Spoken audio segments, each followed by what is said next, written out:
to the creator, now bowing to the created. Now I can stand bolder, my heart and mind are sober.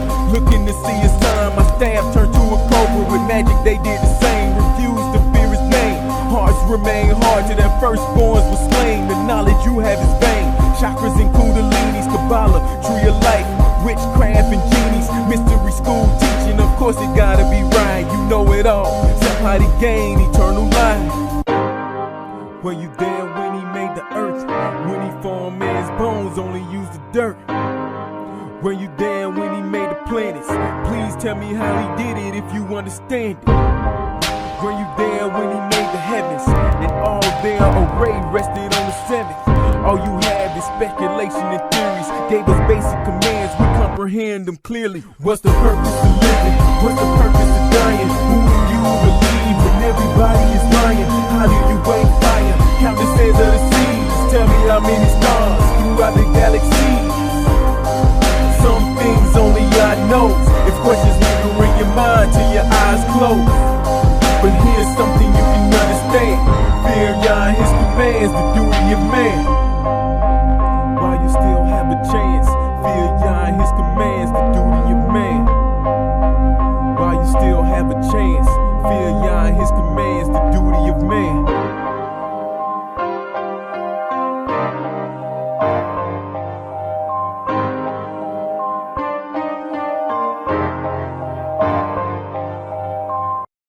Okay, Shabbat Shalom again, everybody. Thank you for joining us. Good to see y'all. I pray everybody had a good rest last night.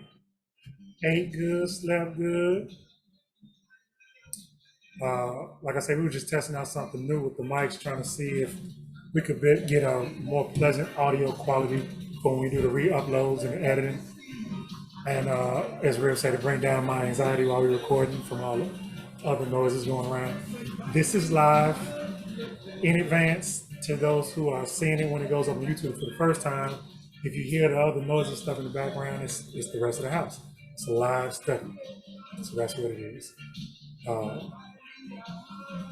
And then I say you might see us start to look like Miami Vice over here in a little bit because we lost our AC like this morning. It might be back up and running before we get too far into the study, but we'll see. We'll see how it goes. Shabbat Shalom. Shabbat Shalom, Koti. Shabbat Shalom, everybody. Kotis, Kotin, Akim. All right, we're going to give just another Shabbat Shalom. Shabbat Shalom. Another minute or two for y'all to Shabbat Shalom while we wait for anybody else that may come in to come in. All right? We'll get started in just a minute. All right, so I had to get some more high quality H2O. Let me go ahead and get a link posted for y'all now for those who need it, for the books that we'll be reading from outside of your standard KJV or your scriptures.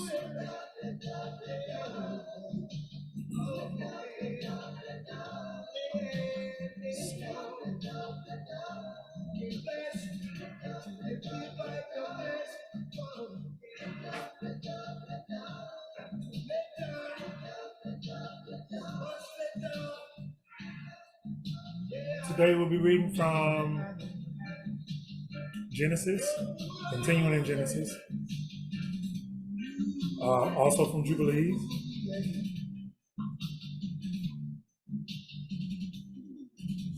Jasher, and in the link that I'm posting for you guys, you'll also find a link for the Wisdom of Solomon, which is part of the Apocrypha. And we're going to read a little bit from that as well. It's in the student breaker for link that I'm getting ready to post in the moment.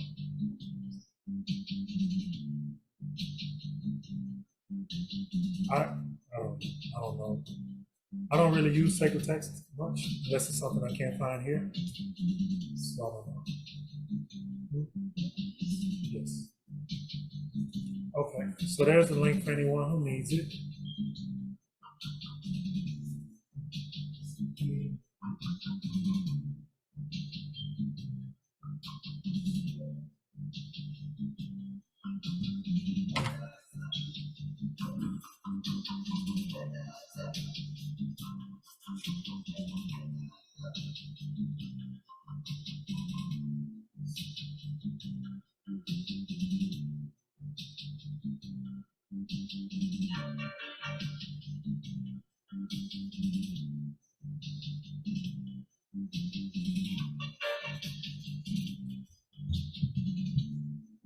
All right.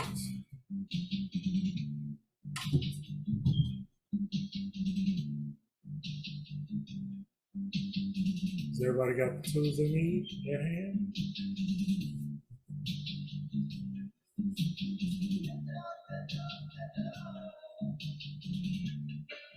I set myself up so I can see y'all while I read here.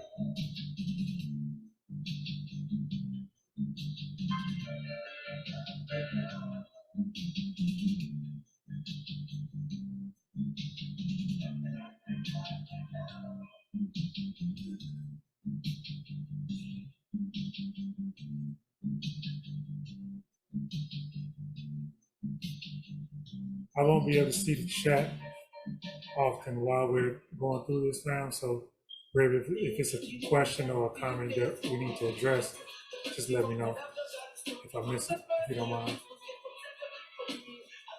Okay. We'll go ahead and call it right there.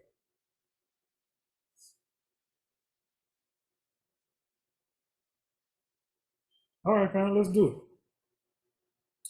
So, the last time we met and discussed, we dealt with Nimrod being crowned as king, not only as a king, but as a God king. Hold on one second, fam. Wisdom, wisdom, wisdom, wisdom, wisdom. Okay, fam. I promise y'all, I just threatened my children before I hit live with y'all, and they went back there and did exactly what I told them not to do. So anyway, so last time we talked, we dealt with Nimrod being crowned as not only a king but a God king. Right? The people began to worship Nimrod.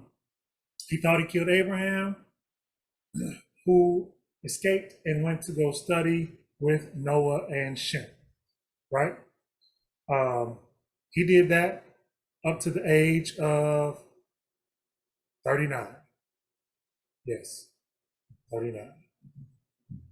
Then he came out and went to go see his father after the threat of being killed by Nimrod had passed. So that's what we're picking up. We're going to pick up in Jubilees chapter 11. Jubilees chapter 11, starting with 15 and 16. And I will write them on the board again, like I did last time. Hopefully y'all be able to see. Okay. 15 and 16. Jubilees chapter 11, 15 and 16. I need to mute myself up.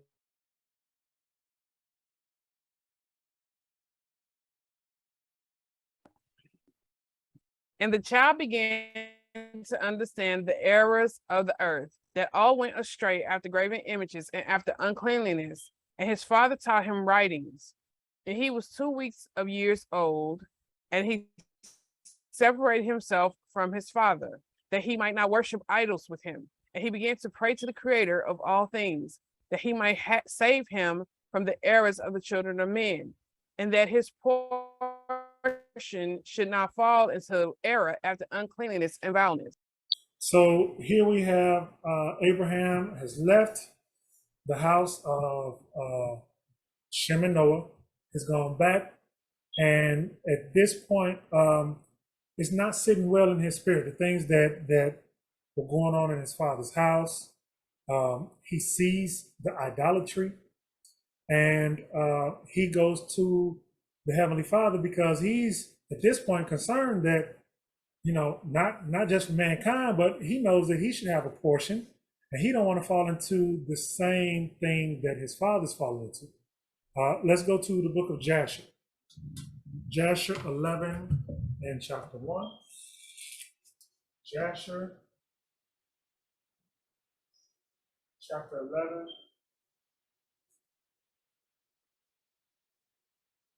1 through 3.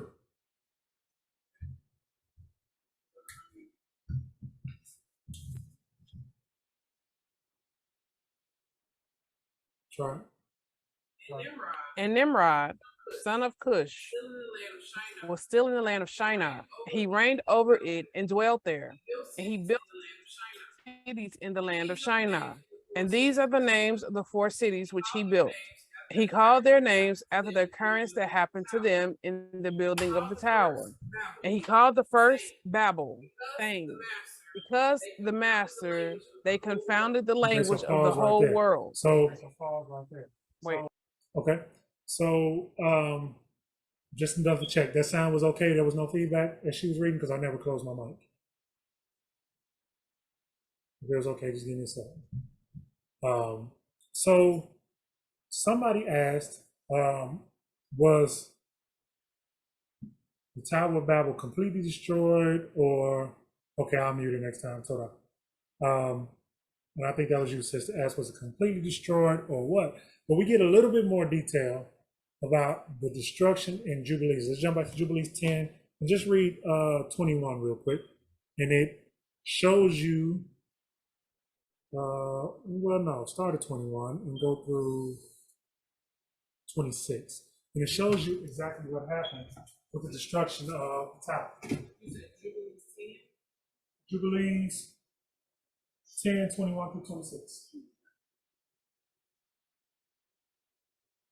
And so at this point, it is good to understand that Nimrod's still in rulership, and Abraham has gone, come back, but the Tower of Babel has been destroyed at this point.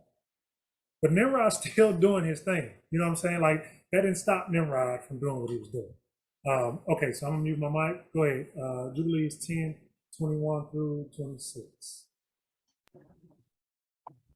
And they built it 40 years. Were they building it? Its breadth was 203 bricks, and the height was the third of one. Its height amounted to 5,433 cubits and 2 palms. And the extent of one wall was 13 stades, and on the other 30 status.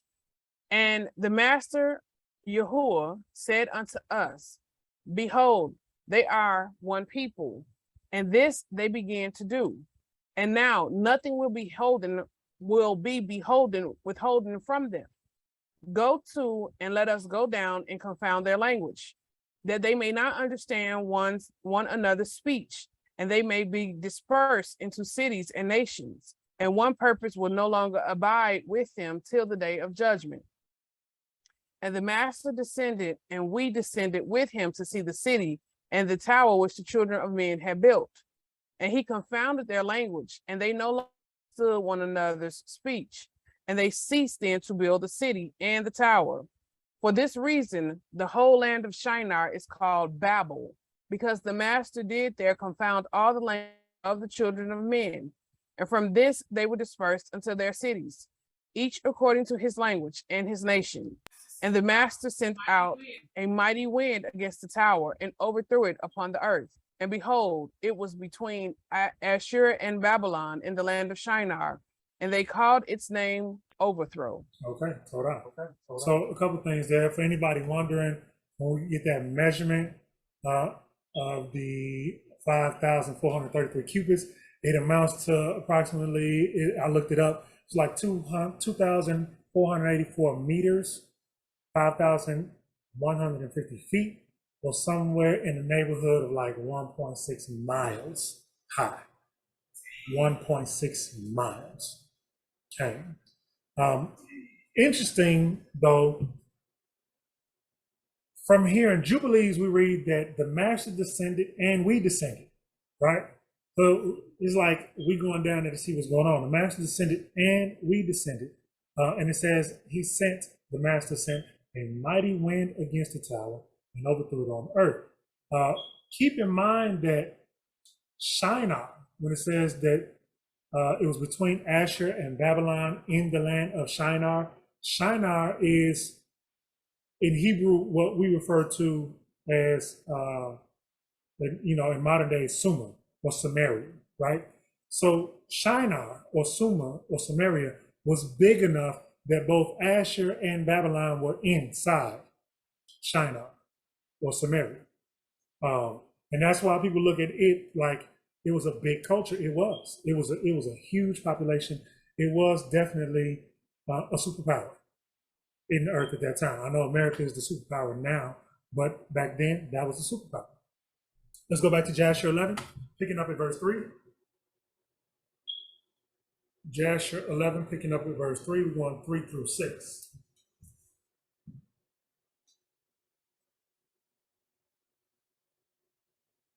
Three through 6. Okay.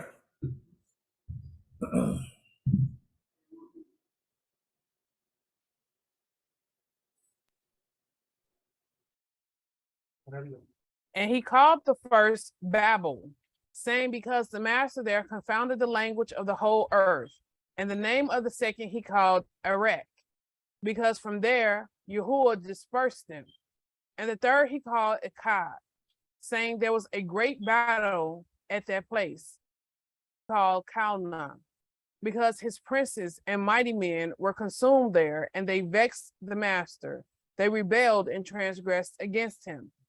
And when Nimrod had built these cities in the land of Shinar, he placed in them the remainder of his people, his princes and his mighty men, and were left in the kingdom. And Nimrod dwelt in Babel, and he there renewed his reign over the rest of his subjects. And he reigned securely, and the subjects and princes of Nimrod called his name Amraphel, saying that at the tower his princes and his men fell through his means. Amraphel, told out for the reading. So,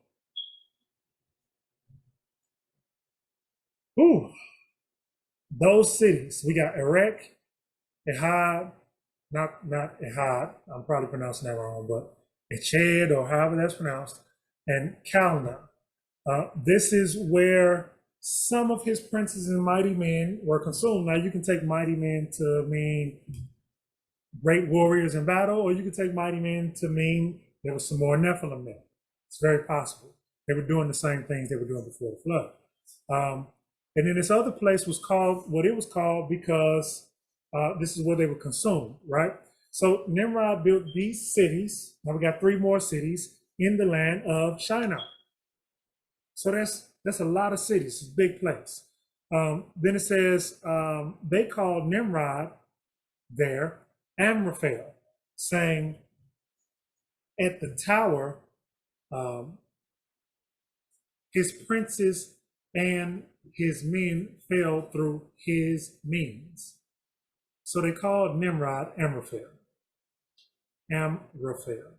Y'all might want to take note of that.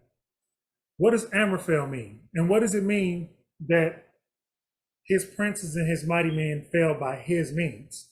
Well, I looked it up. Amraphel means speaker of secrets. Amraphel means speaker of secrets. What secrets do we think Nimrod was speaking? Like, was he speaking the secrets to life and how to get to the kingdom? Or was he speaking the secrets of the brotherhood of death? Right?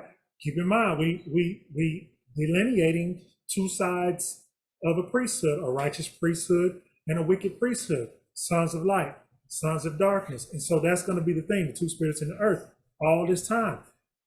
He had people up under him who he was passing his secret knowledge on to.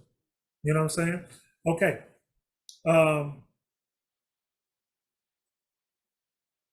And in addition to that, and him passing them secrets along, he was one of the kings that was there at the battle where Abraham went to go save his nephew Lot. Look, check it out. Genesis 14:1. Genesis chapter 14:1.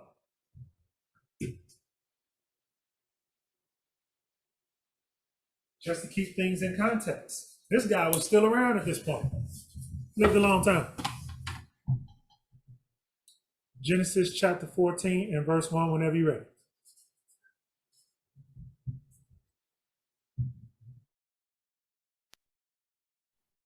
All right.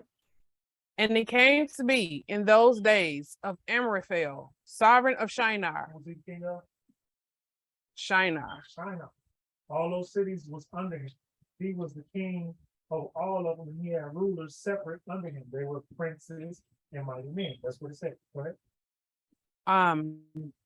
Arvark, sovereign of Elazar, Kedor Omar, sovereign of Elam, and Tidal, sovereign of Goyim. And so this is the kings that was coming out to protect. I'm out. I apologize, fam. I keep forgetting to unmute my mic. So yeah, there you have it. That when these kings came out to do battle against the kings of Sodom and Gomorrah, the battle that Lot got wrapped up in, Nimrod was there. He was called something different at that point. I don't know what happened when he was building the tower. I don't know what happened when he was ascending up. I don't know what the change was, but at some point his name was changed. And they began to refer to him as something different. And there you have the witness. Let's go back to Jasher 11. Jasher 11 and 7. And then you're going to skip to 9 through 11. Jasher 11, 7. If my feedback is not too bad, I'm going to leave my mic on.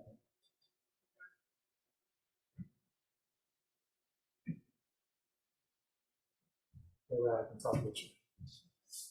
Jasher chapter 7, whenever you're ready. Okay. And notwithstanding this, Nimrod did not return to the master. And he continued in his wickedness and teaching wickedness to the sons of men. And Mardon, his son, was worse than his father and continued to add to the abominations of his father. And he caused the sons of men to sin. Therefore it is said, from the wicked go forth wickedness. Go ahead and skip to 9, I'm sorry. Okay. At that time, there was war between the families of the children of Ham, as they were dwelling in the cities which they had built. 9 through. Okay. And Chedorlaomer. So we just read that same exact name in Genesis 14. Kedor Laomer. You read it pronounced with a K in the KJV or in your scriptures, but here you read it written with a CH, which lets you know that that's the CH or the K is the sound of that name. It's probably that name. But it's the same individual. Okay. Chedorlaomer, king of Elam, went away from the families of the children of Ham, and he fought with them, and he subdued them.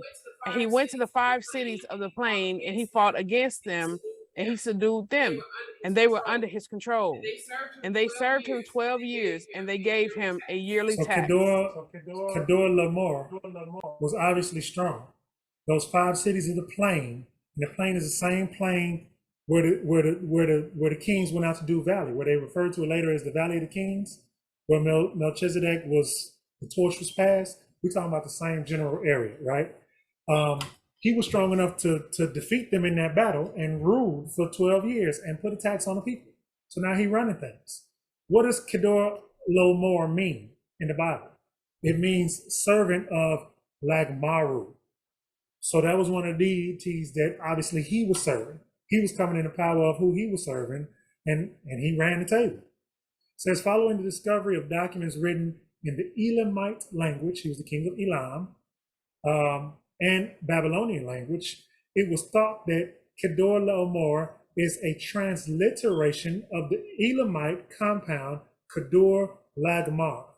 So remember we talked about what it means to transliterate. To transliterate only means that we're taking the sounds that this word makes in its original language and writing it in the English language in a way that you would achieve the same sounds, right? So if in the Elamite language, his name was Kedor Lagmair, they simply wrote it in English in letters that phonetically you would get the same sound as in there. You understand what I'm saying? So I don't want to go off on a tangent here, but that means there's no way that Jesus could be a transliteration of Yahushua, right? There's no way that God could be a transliteration of Yahuah, right? It just don't work that way. You might get Joshua if you stretch a little bit from Yahusha, right? That I could see. But when somebody tells you it's a transliteration, it simply means you're phonetically taking this name that's in that language and you're transliterating it into English writing, English alphabet, right? That's all it means. And so that's what they did with that name. He was a servant of Lagmaru, and a reference to Lagmaru was the Edomite deity. I'm reading you the definition I found. Let's move on. So at age 50, Abraham then returns to his father's house. Let's go back to Jasher, picking up in 14. Abraham returns to his father's house. Now he didn't come home from college.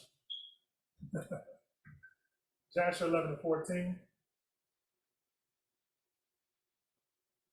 He done went and studied with the prophets and priests of the earth. And he done come down and he is ready to now take what he has learned and observe what's going on in the world and see if what he learned and what he has observed in the world match. Is the world holding up to the standards of what he has learned the world should be operating as? So that's where we're going. We're gonna go 11, 14. Let's go through 23. We're gonna read Jasher 11, but there's some stuff I want to point out as we read through. Okay. All right. And Abraham knew the master, and he went in his ways and instructions. And the master was his power. The master, his power was with him. And Terah, his father, was in those days still captain of the host of King Nimrod. Still followed strange gods. And Abraham came to his father's house and saw 12 gods standing there in their temples. And the anger of Abraham was kindled when he saw these images in his father's house. For anybody who wasn't with us as we read about this last week, those 12 gods that he makes reference to were the gods in his father's house that represented his worship for each month. So he worshiped one god for each month. But that wasn't all. Those were the chief deities of the house, though. Go ahead. And Abraham said, as the master liveth, these images shall not remain in my father's house. So shall the master who created me do unto me if in 3 days' time I do not break them off. So he's there on a mission. Like he's like, man, look, if I don't have these broke down within 3 days, something wrong. This has got to stop. Okay? What happens?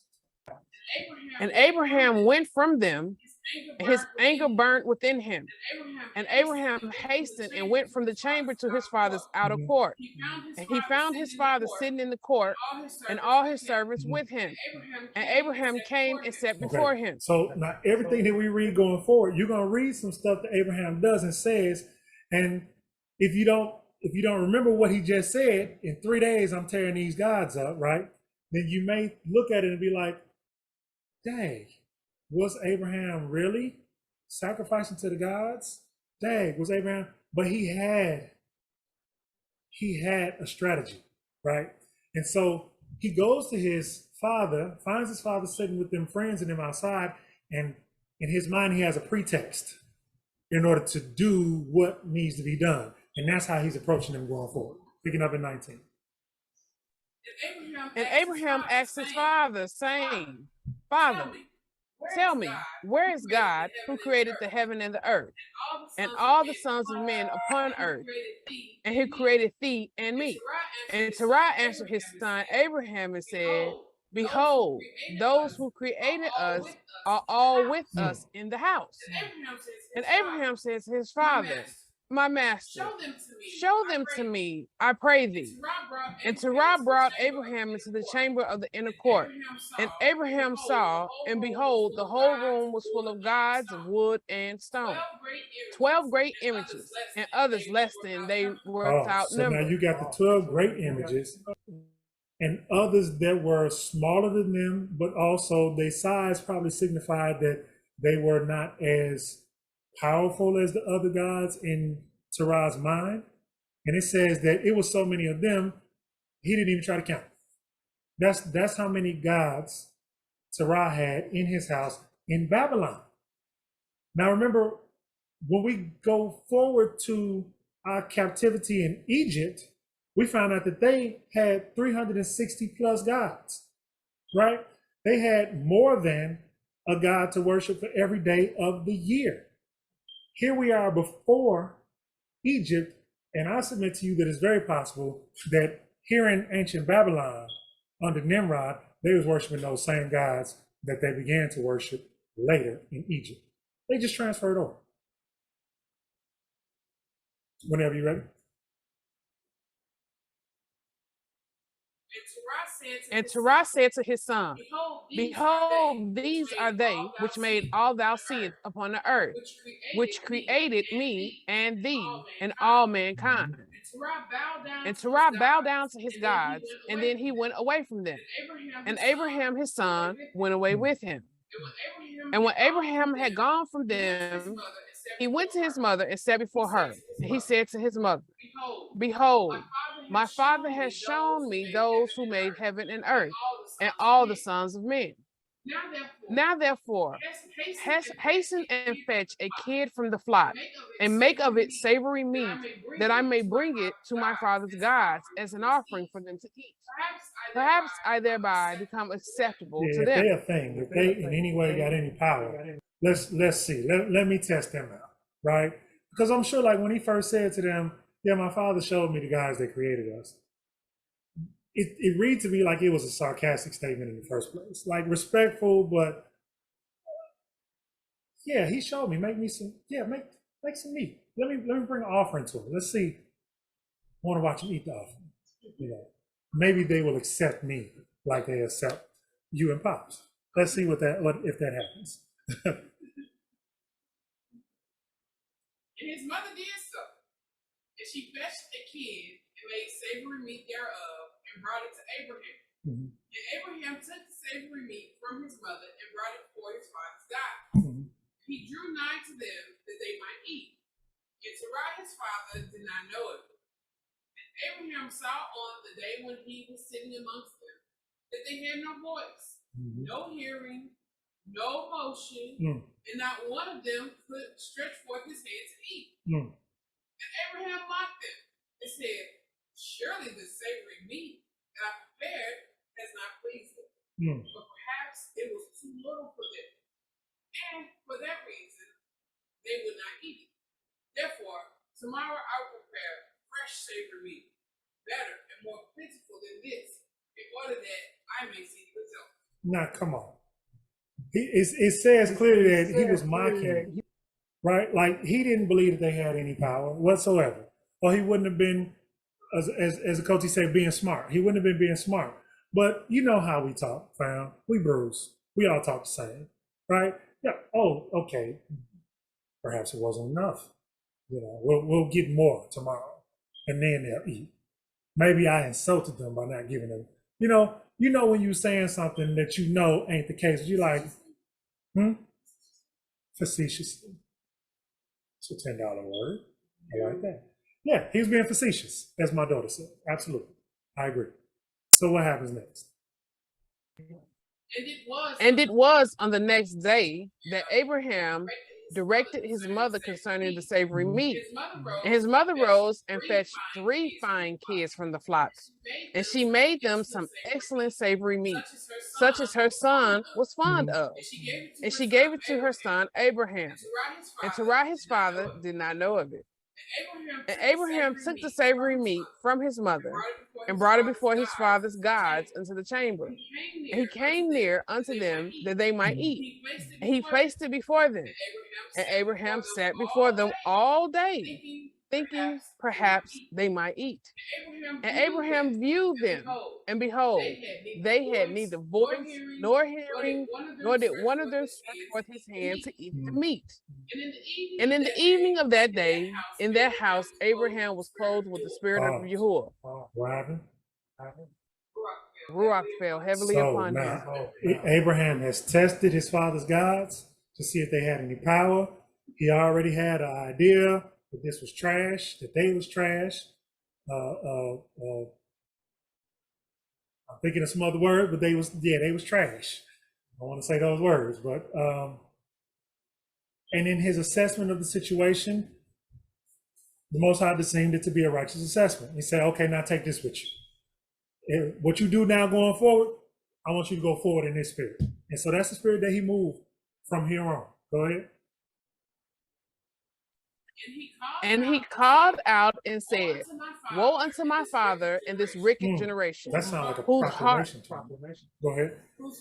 Whose hearts are inclined to vanity, who serve these idols of wood and stone, which can neither eat, smell, hear, nor speak, who have mouths without speech, eyes without sight, ears without hearing, hands without feeling, and legs without moving, legs which cannot move.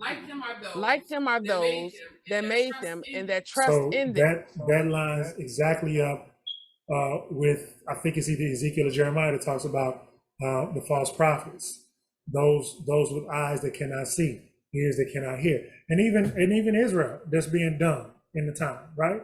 Because like we talk about often in our household, the fact that during the time of the prophets, how many Israelites didn't know they was Israelites? If you had to guess, probably none of them, right? All the Israelites knew they was Israelites. However, they were still around there doing wickedness, and it was very few. There was a remnant even then who was actually walking out law, statutes, and commandments. And so when we read those prophets, that's who they talking to. They talking to the false prophets, and they talking to the people, and they saying, woe to you who have eyes who cannot see. This is a spirit. A lot of times you read those prophets, they say, and the word of Yah came to me saying, thus says Yahuah, woe to you false prophets. Woe to you Israel. Woe to you those who have eyes. It's the same words. Why is that? Because it's the same spirit. It's the same spirit using the individual to speak his words. And so he is proclaiming woe to his father's generation, his father and their generation, and anybody like them who won't turn. And he says, these deaf, dumb, mute, unable to save themselves, gods of wood and stone, you just like them. If you keep giving them the esteem, you're going to be just like them. You can't see, you can't hear, you can't do anything. Can't save yourself. Real quick, y'all pay attention to the chat room, because Shlomo quote these scriptures. He don't all the time quote which scriptures, but Akoti Latasha be on it, and she will write the scripture he just quoted. I'm right over here if I catch it. Yeah. Hold out for the post. Just in case it's going too far. Jeremiah 5. And for anybody in the room, if y'all want to get it.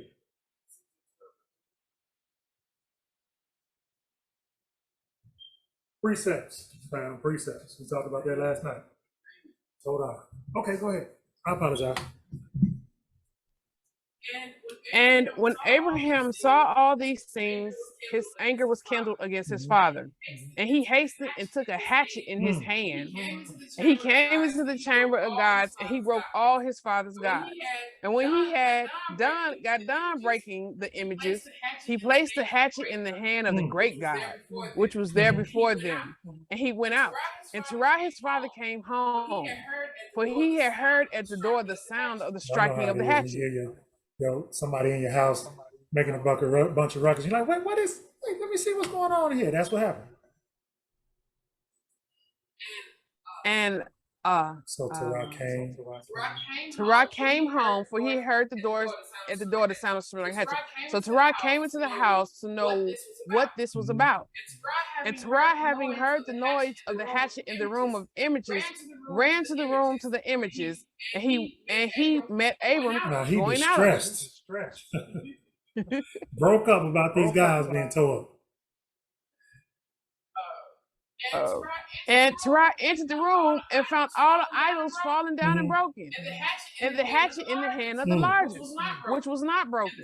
And the savory meat which Abraham, his son, had made was still there before him. And when Terah saw this, his anger was greatly kindled, and he hastened and went from the room to Abram Abraham. had went to work.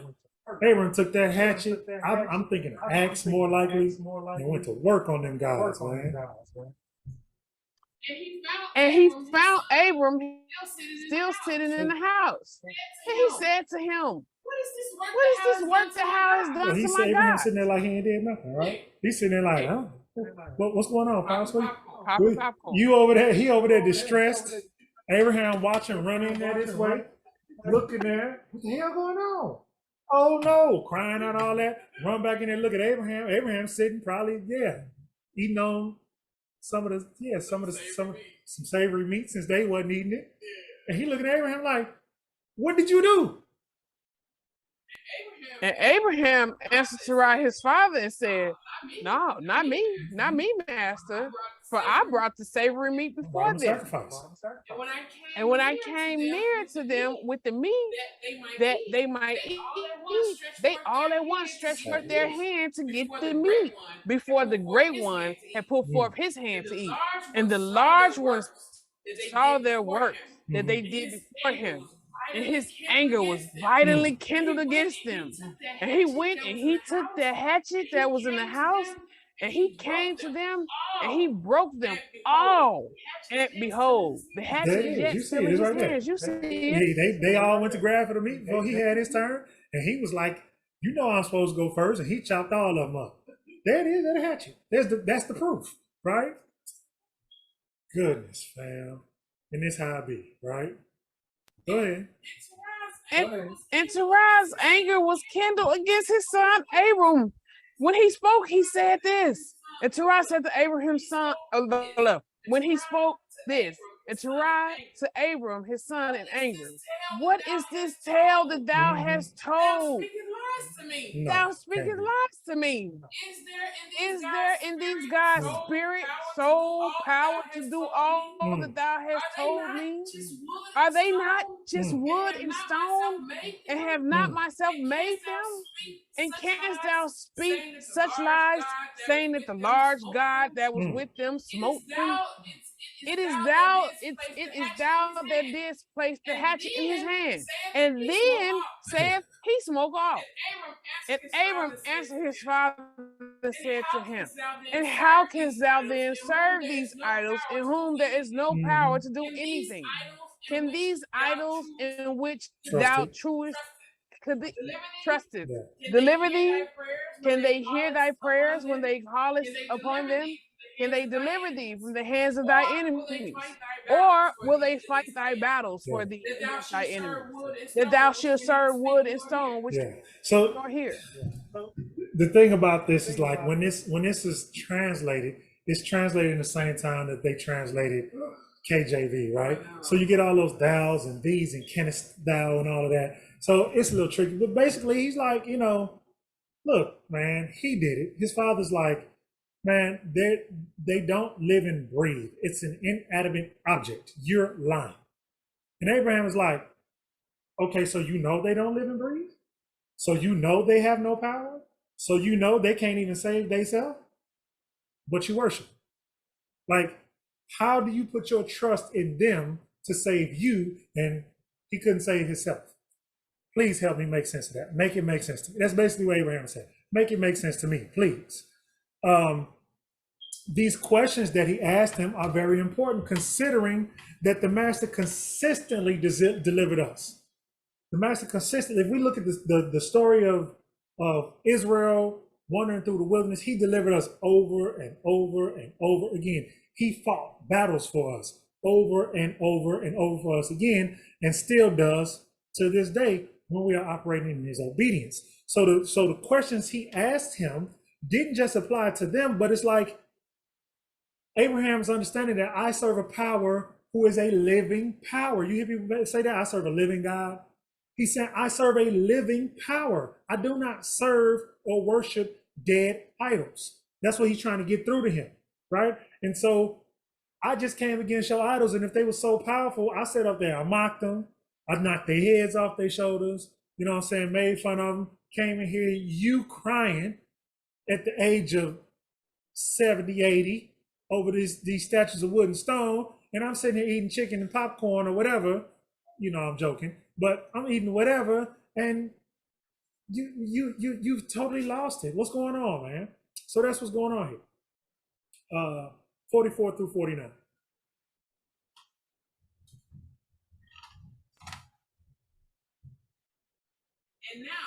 And now, surely it is not good for thee, nor for the sons of men that are connected with thee, to do these things. Are you so silly, so foolish, or so short of understanding that you will serve wood and stone and do after this manner, and forget the Master Yahuah, who made heaven and earth, who created you in the earth, and thereby bring a great evil upon your soul in this matter by serving stone and wood? He was not, in all honesty, in question when he asked his father, who's the God that made us? He wasn't. He already knew. He wanted to see what his father was going to say, and he took this opportunity to correct his father's household, right? By the word of Yah. This is what Yah sent him to do. Did not our fathers in the days of old sin in this matter? And the Master Yahuah of the universe brought the waters of the flood upon them and destroyed the whole earth. And how can you continue to do this and serve gods of wood and stone who cannot hear or speak or deliver you from oppression, thereby bringing down the anger of Yahuah of the universe upon you? Now, therefore, my father, refrain from this, and bring not evil upon thy soul and the souls of thy household. And Abraham hastened and sprang from before his father. He did what?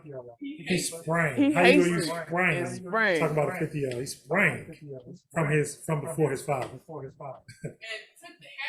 And took the hatchet from his father's largest idol, with which Abraham broke it and ran away.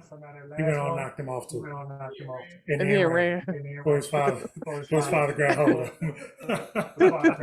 That's exactly what it says. So yeah, he said, so you worship these and you have forgotten, like you Terah. You know whose lineage you of. You have forgotten the master of the universe, not the cartoon masters of the universe. See, that's the lie. That's the lie they've been trying to push on us since way back when. They're still trying to take us back to pre-flood, dealing with the masters of the universe. But you forgot the master. You forgot Yahuah. That's what he's saying. King Solomon wrote in this book called The Wisdom of Shlomo, The Wisdom of Solomon. And he speaks on the same thing. He speaks on idolatry. And he really gives deep and detailed about how it originated and what's so wrong with it and what's so bad about it. You know what I'm saying? And it's really revelatory because it, like when we read it, it really opened our eyes to some things that we kind of look at as like not a big deal, right? Until you read how they started and what they lead to if you don't catch yourself, right? So let's look at that. Let's look at the Wisdom of Solomon. You can find the link to it in the link that I texted to you guys. We're going to start in chapter 13. We're reading chapter 13 and 14. They're not that long. But we're going to kind of chop it up as we go.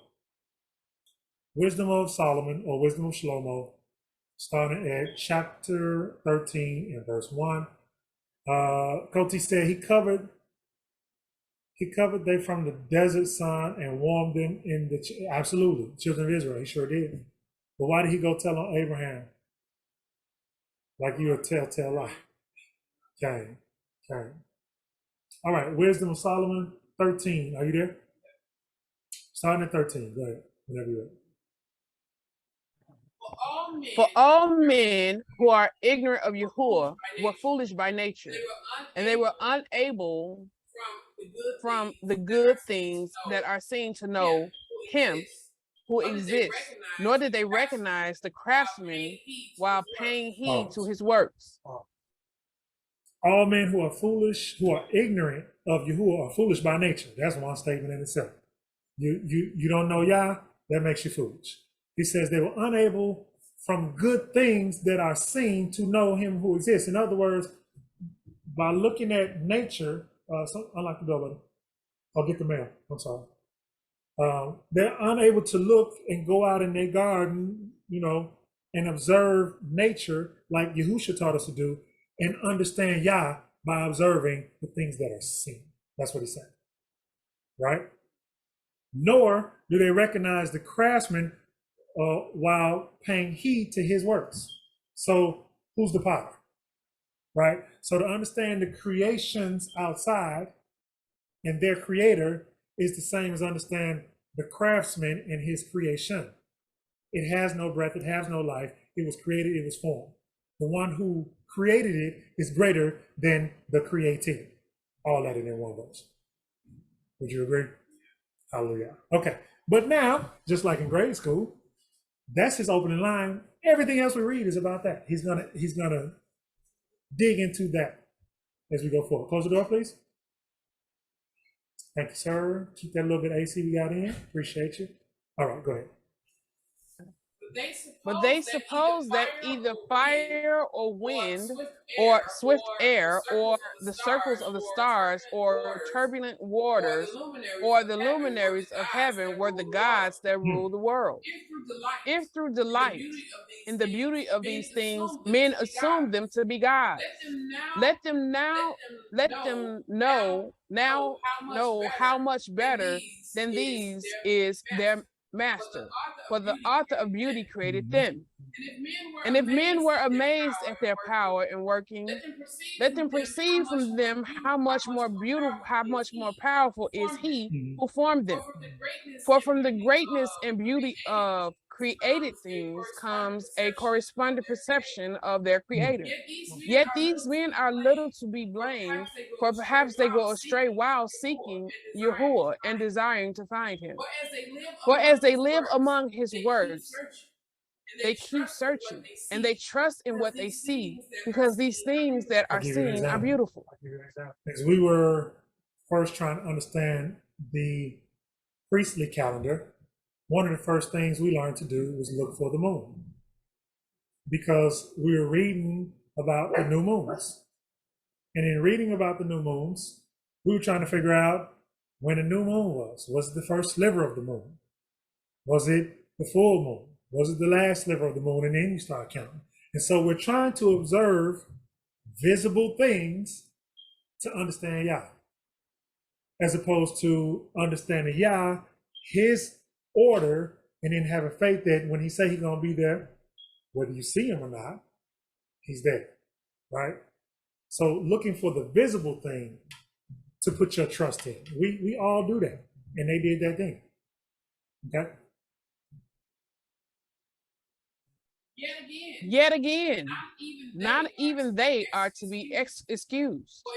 For if they had the power to know so much that they could investigate the world, how did they fail to find sooner the master of these things? But miserable with their hopes set on dead things are the men who give the name gods to the works of men's hands, gold and silver fashioned with skill, and likeness of animals are a useless stone, the work of an ancient hand. What does he mean there? What you think he mean there, Rick? What you think? The devil? Well, yeah. We read about in Genesis 6 when they were taught to do this type of craftsmanship, right? So the creation of, and now we're not just talking about the wood that Terah had, now we're talking about silver, gold, stone, pendants, jewelry, right? The cross, the man hanging on the cross. You know what I'm saying? Okay. Yeah. These are all the work of an ancient hand. Go ahead.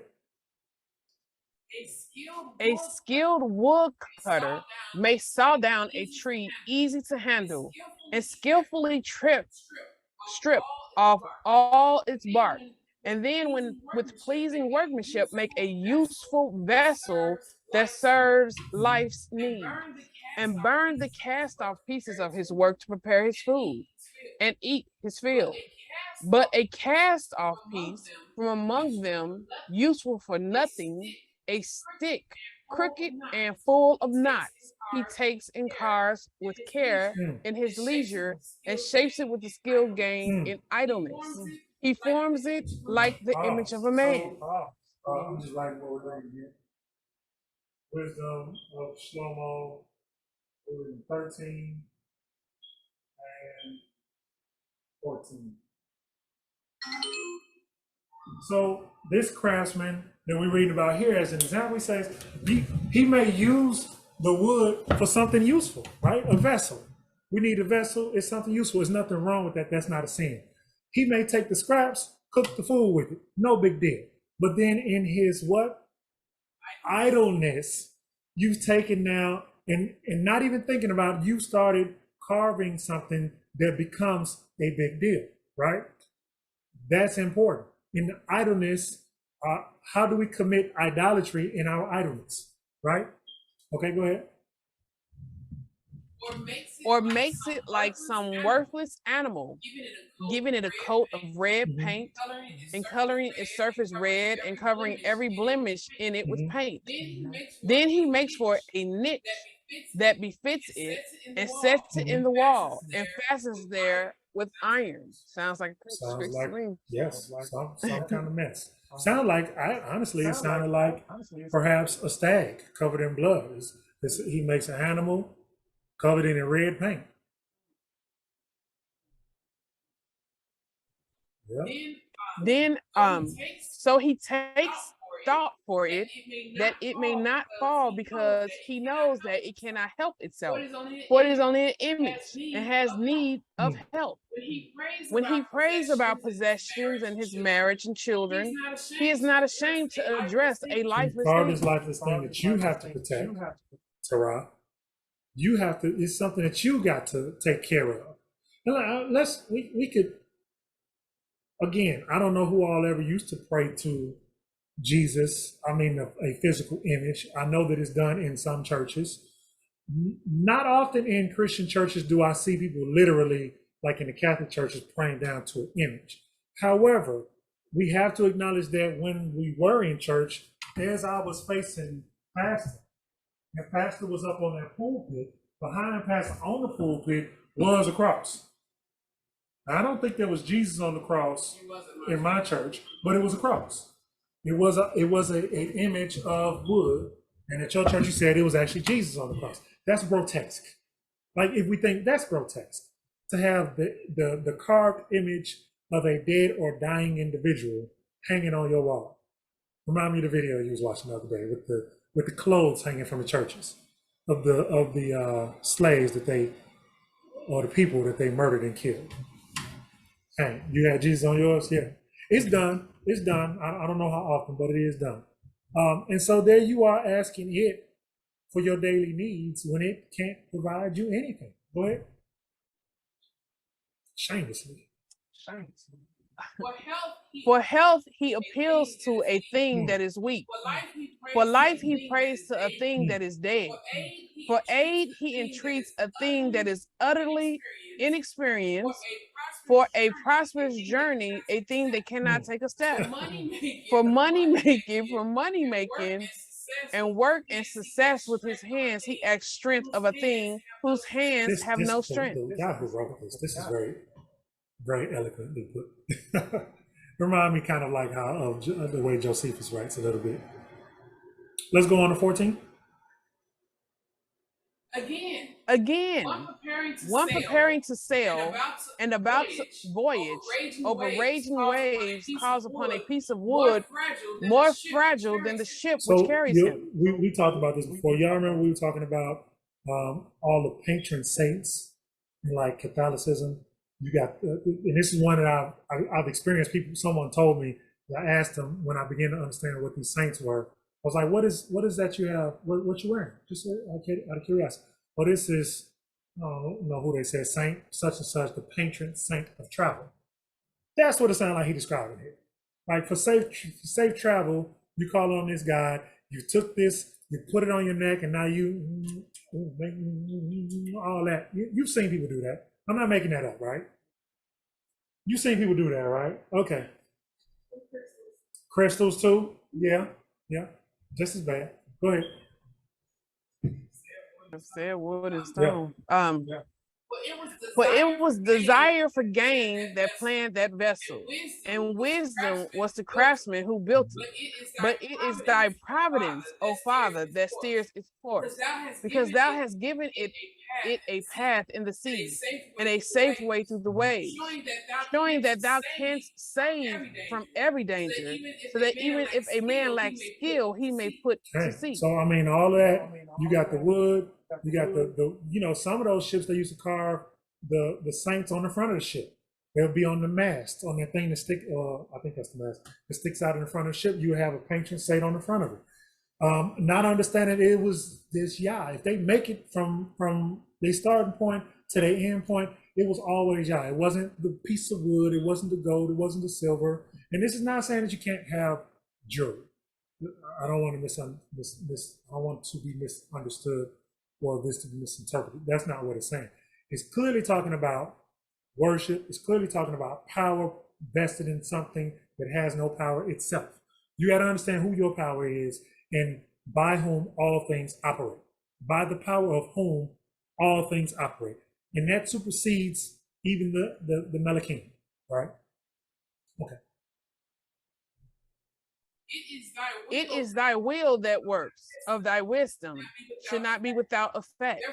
Therefore, men trust their lives even to the smallest piece of wood, and passing through the billows on a raft, they came safely to land. For even in the beginning, when arrogant giants were perishing, the hope of the world took refuge, and guided by thy hand, left to the world the seed of a new generation. The same topic we're talking about. He writing about the same exact thing. So you're saying this same thing is going on even back then. Go ahead. For blessed is the wood by which righteousness comes, but the idol made with his hands is accursed, and so because he did the work. Was he who made it, because he did not work the work, and the perishable thing was named a god. Because blessed is the wood by which righteousness comes. That wood is talking about the ark. It's talking about the ark that delivered Noah, who was righteous, in order to reseed the earth with a righteous seed in the earth, right? The Ark of the Covenant was made out of wood.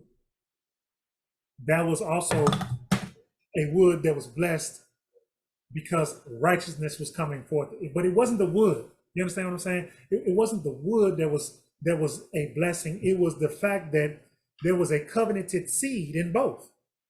There was a covenanted seed in the ark that Noah was on, and there's a contract that deals with the covenant and the seed of the covenant in the Ark of the Covenant, right? And that's what it's saying.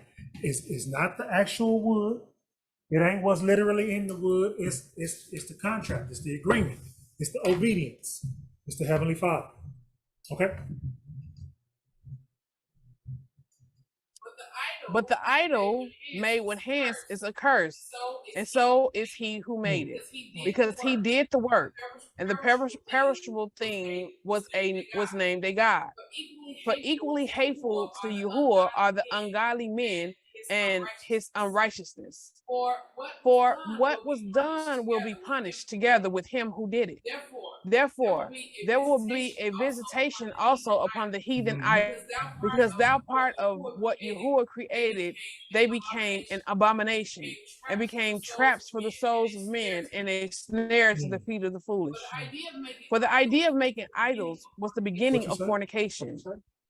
Yeah, the idea of making idols was the beginning of fornication, and the invention of them was the corruption of life. For neither have they existed from the beginning, nor will they exist forever. For through the vanity of men, they entered the world, and therefore their speedy end has been planned.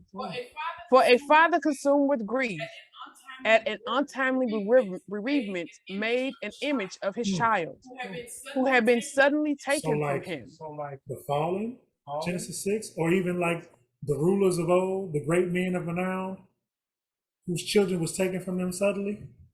Okay, that's what I get. No, go ahead. And he now honored as God what was once a dead human being, and handed on to his dependents secret rights and initiation. What was handed to his dependents?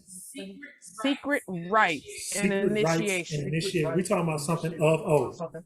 We in a whole different book now. It all still corresponds with the same idea. This was the beginning of wickedness.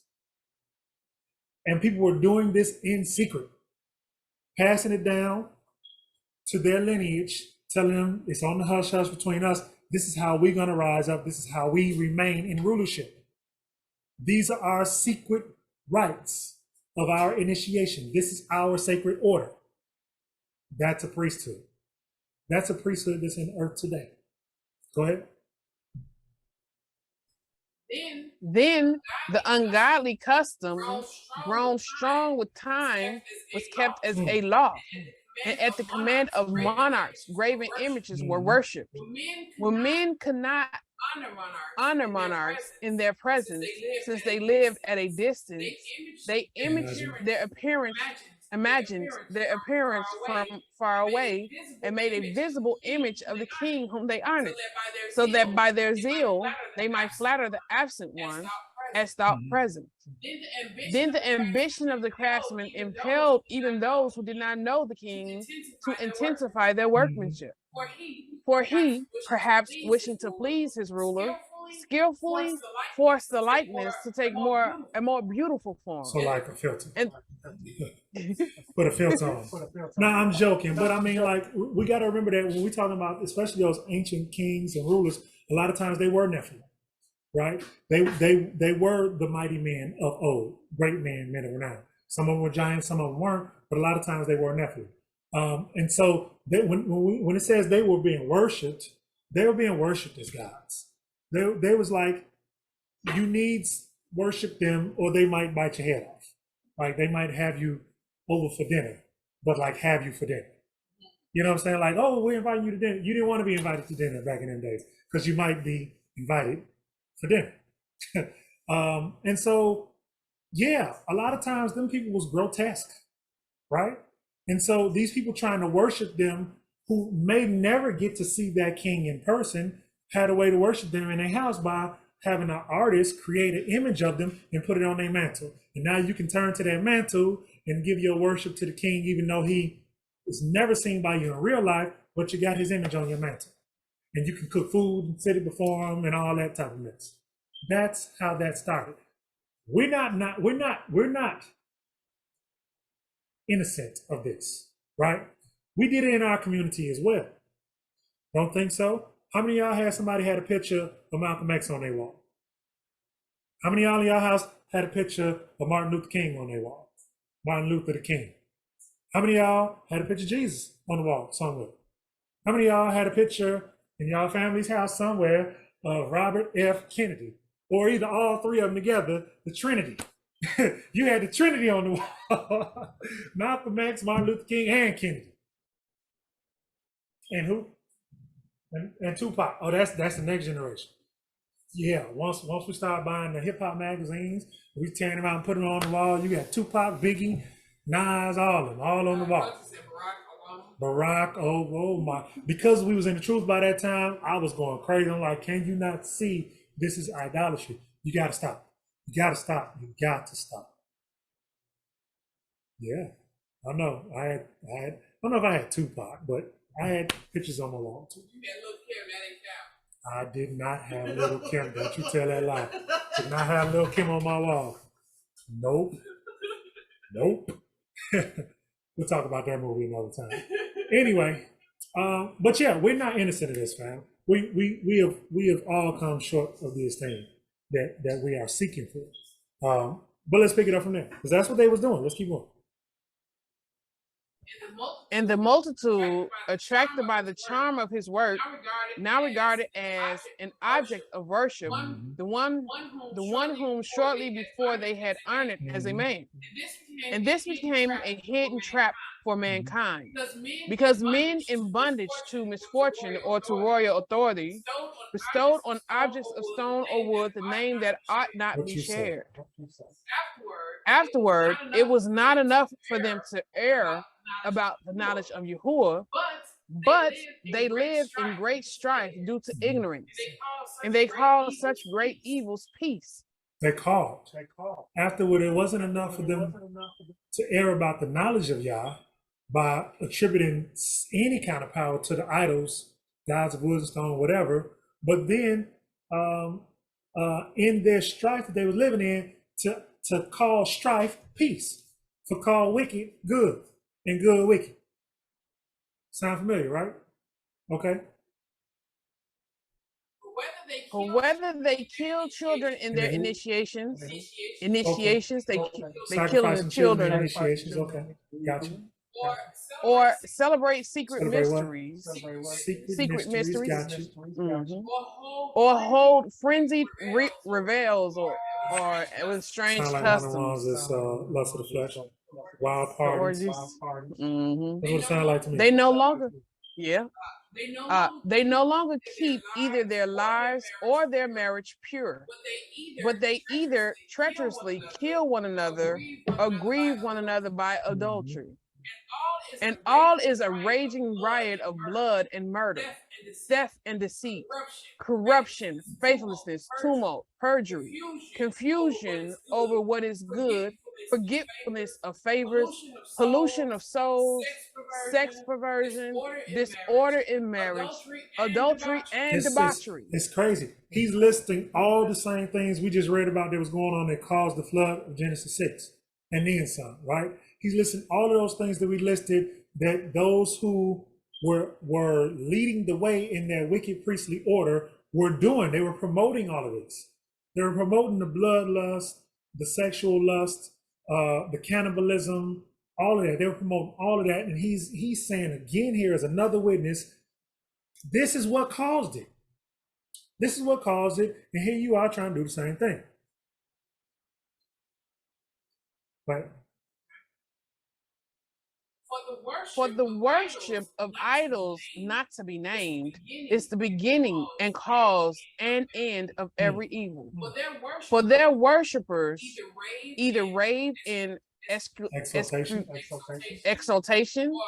or prophesy lies, or live unrighteously, or readily commit perjury. For because they trust in lifeless idols, they swear wicked oaths and expect to suffer no harm. I mean, but pause that. Was that the end of 29? It's not the end of 29. I apologize. Go ahead, end 29.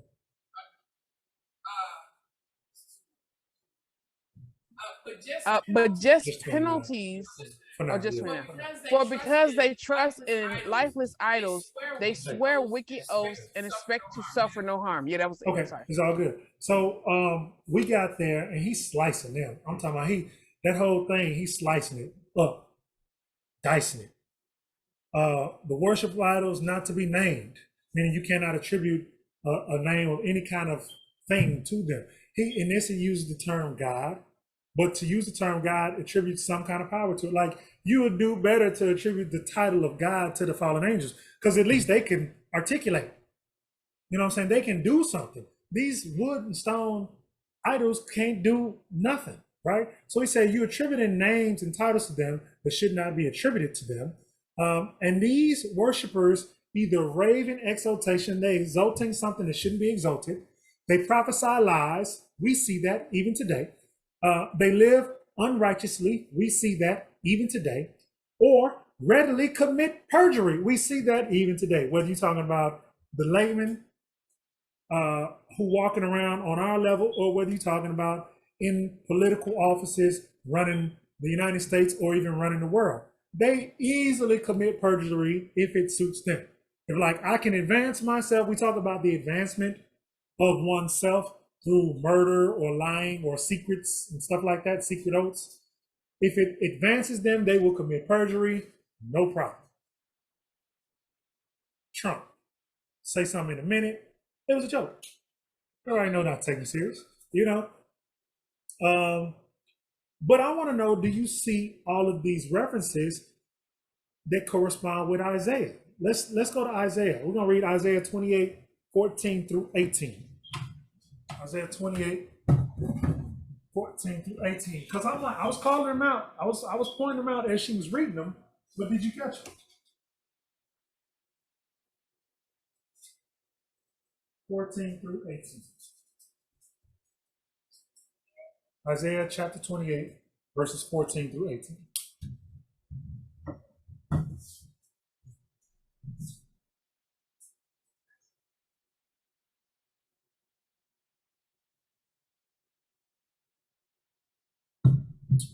That's some high quality H2O.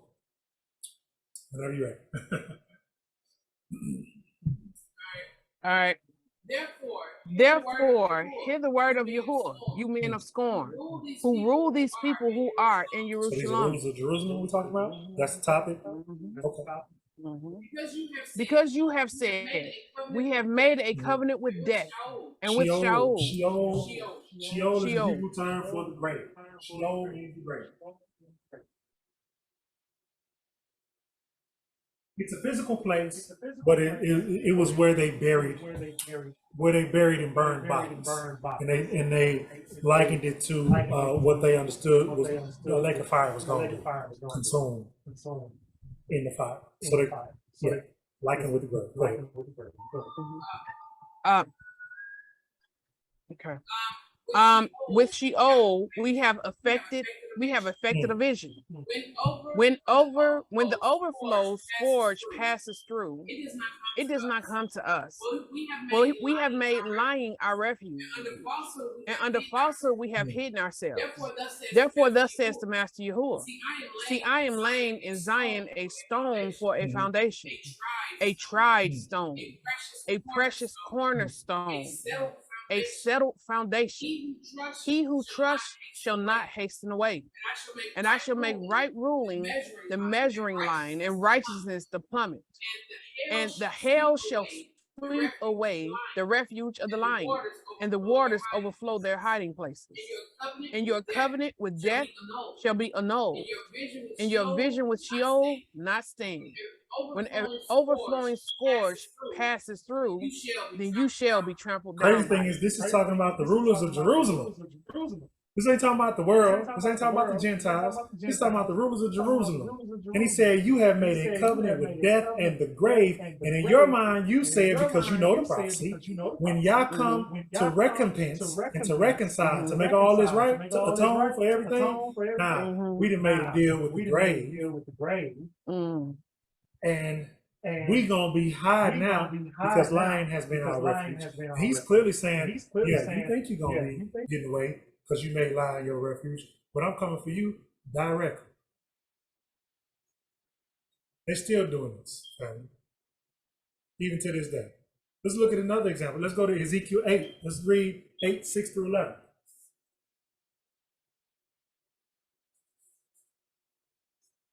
And what I'm showing you with these parallels is that the exact same thing that was going on pre-flood and then after the flood, when they picked up doing the same wickedness, they are still doing today. As she read that, we've already made the references to the fraternal organizations who use death as their logo. If you didn't know that they was affiliated and making deals with death and with the grave, it's their logo. The skull and the crossbones is what they promote. They don't believe that in death, they're going to get their comeuppance, as my stepfather used to say. They think they're going to be all good, or they think they're going to escape, as Rib said last night, into the side of a mountain where they built a city, or they're going to go up in a spaceship that they've labeled Noah's Ark. Can they build a ship? It wasn't a spaceship, though. Can they build a ship called the Ark? That was just a movie? Usually they've done it once they decide to come out with a movie about it. Freedom ship, yep. Where they can float around and not be touched.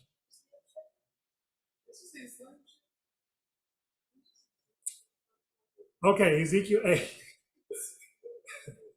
Ezekiel 8, again, another confirmation. They was doing this then and they doing it now. Go ahead. 8 through 11 when you're ready. Ezekiel 8, 6 through 11. And he said to me, Son of man, do you see what they are doing? A great abomination which the house of Israel are doing here, driving me away from my set apart place. The temple, right? No. Okay. The reason I'm asking is because when we read in the scriptures, a lot of times, especially if we sit in church, I just listen to, oh my goodness, Tony Robbins. What's your Ephesians 6? What's your Ephesians 6? He said the right thing, but because he didn't define what certain words meant, you didn't give the people the tools they needed to fully grasp what was being said. And so when we read the house of Yah, or Yah set apart place, we have to understand that it's talking about the temple. He's saying, I'm trying to dwell at the temple. There was only one. There wasn't several. It wasn't, one in each neighborhood like it is here in the United States. You got the house of God in Christ, Mount Bethlehem, Temple of Jerusalem on the side of the rock, First Baptist, Second Baptist, New Jerusalem, Old Jerusalem, and these all the house of God. No, there was only one house of Yah. And you had to travel from wherever you were to it, because that's where he said he was going to dwell. He didn't say he was going to dwell in all these temples or lodges.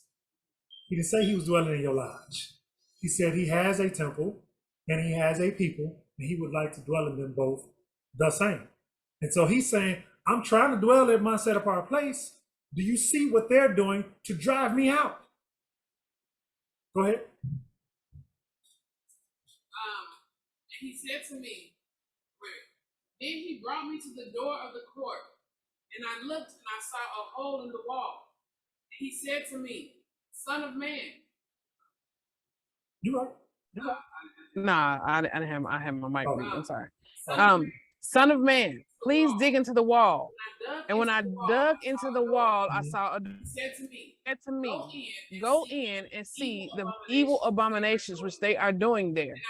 And I went and I looked and I saw all kinds of creeping creatures, abominable beasts, and all the idols of the house of Israel carved all around on the walls. That's why it's important to know that we're talking about the temple, right? And he said, he took me to the court.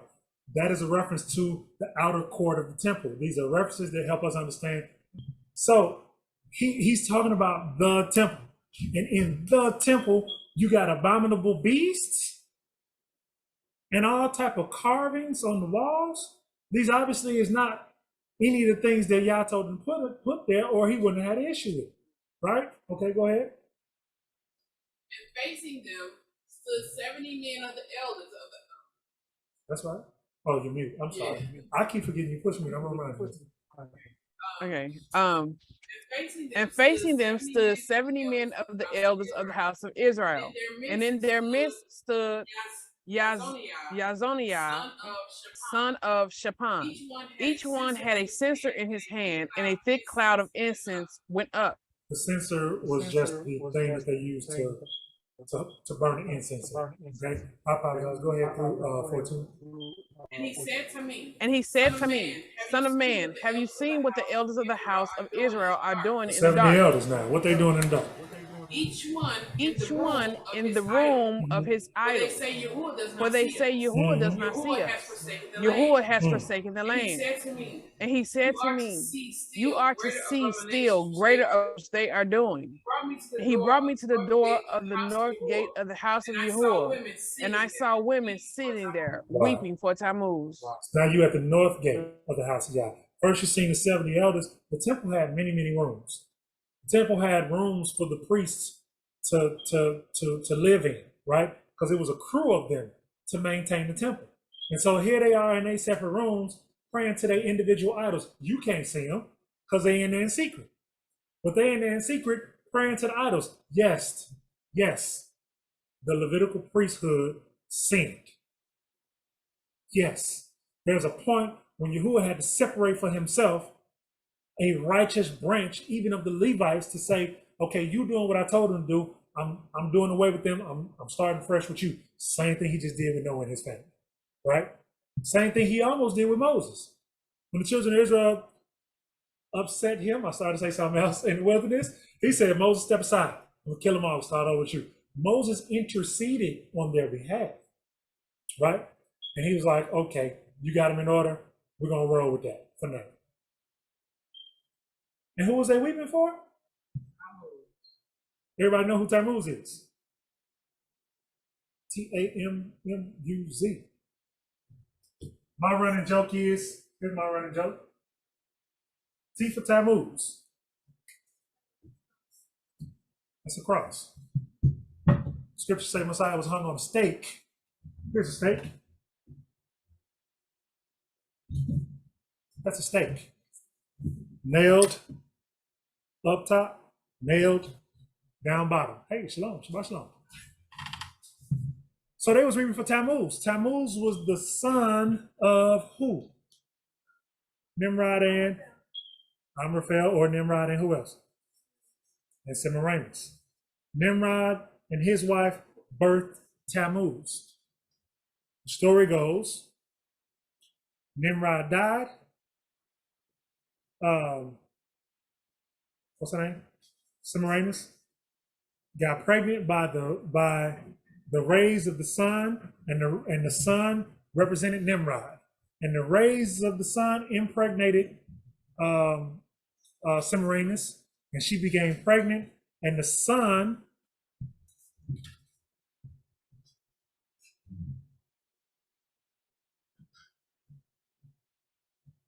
was reborn through the birth of Tammuz. He was now a part of that sun deity. Sun deity. So in Nimrod's death, he was elevated to the deity of the sun, and his son was represented by the rising and the setting of the sun every day. That's the story. Thank you, sir. I appreciate it. I don't want to stay up there, but y'all get where I was going with that. So anyway, that's Tammuz, and that's what they were doing. Let's go back to Wisdom of Shlomo, picking up at verse 30, ending out that chapter. Don't forget to unmute your mic.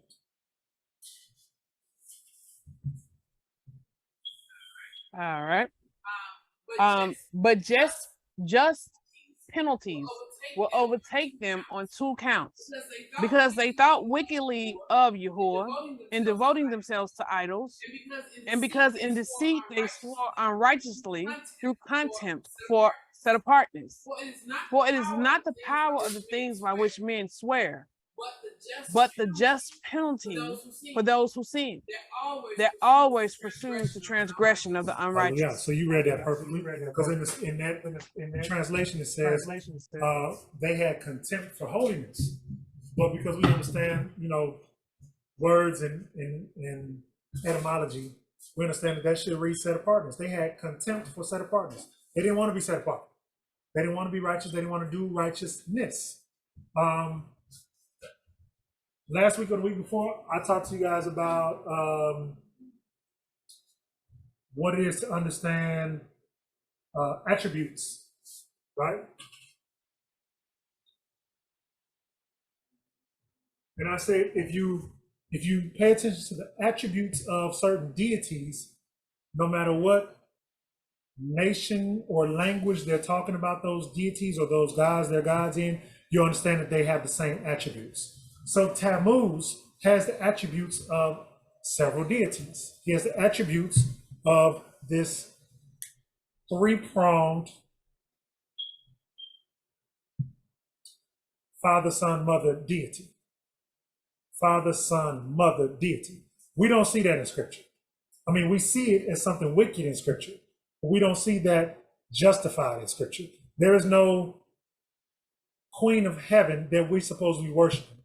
Yah didn't have a wife.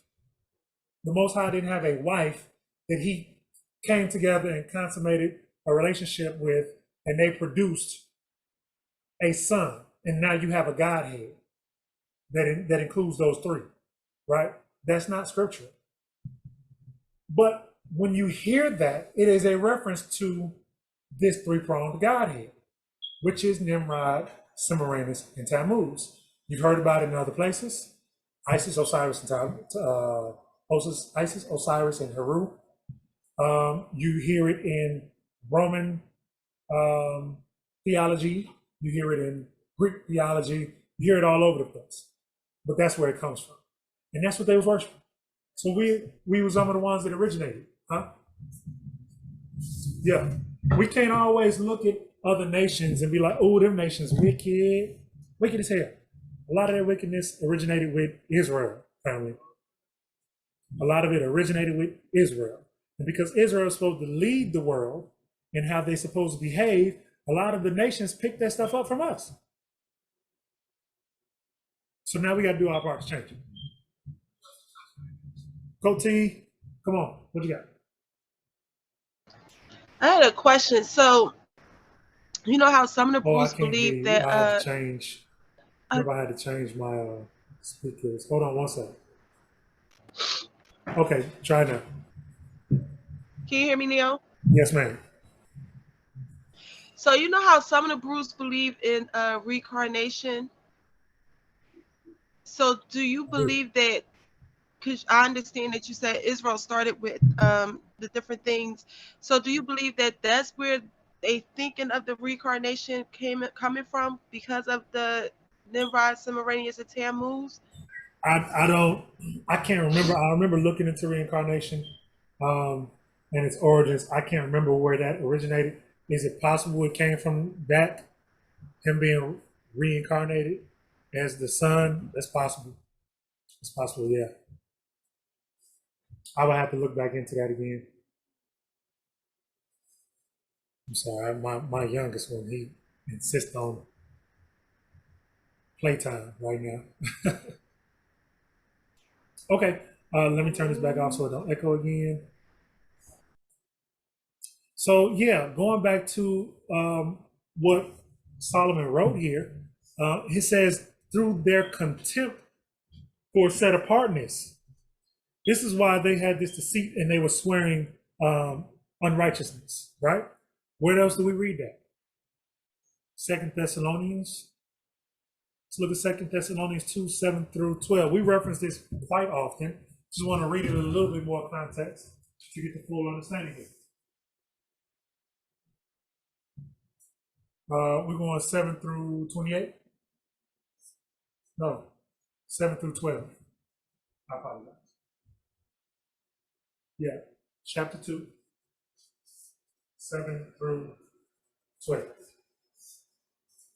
2 Thessalonians chapter 2. Don't do like me. I went to Timothy when I was first looking for it. Verses 7 through 12, whenever you're ready. Don't forget you. Okay. For the secret of lawlessness, is already at work. Only until he who now restrains comes out of the midst. Quick, I'm going to ask you, since you're already on the mic, that way you don't have to mute. What is the definition of lawlessness?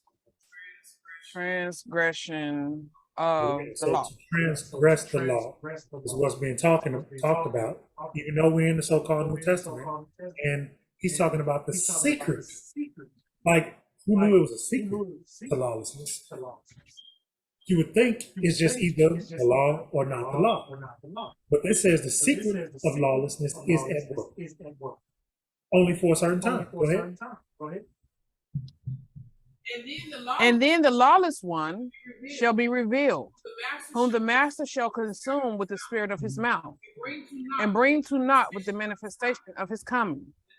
The coming of the lawless one is according to the works of Satan, with all power and signs and wonders of falsehood, and with all deceits of unrighteousness in those perishing, because they did not receive the love of the truth in order for them to be saved. They did not receive the love of the truth.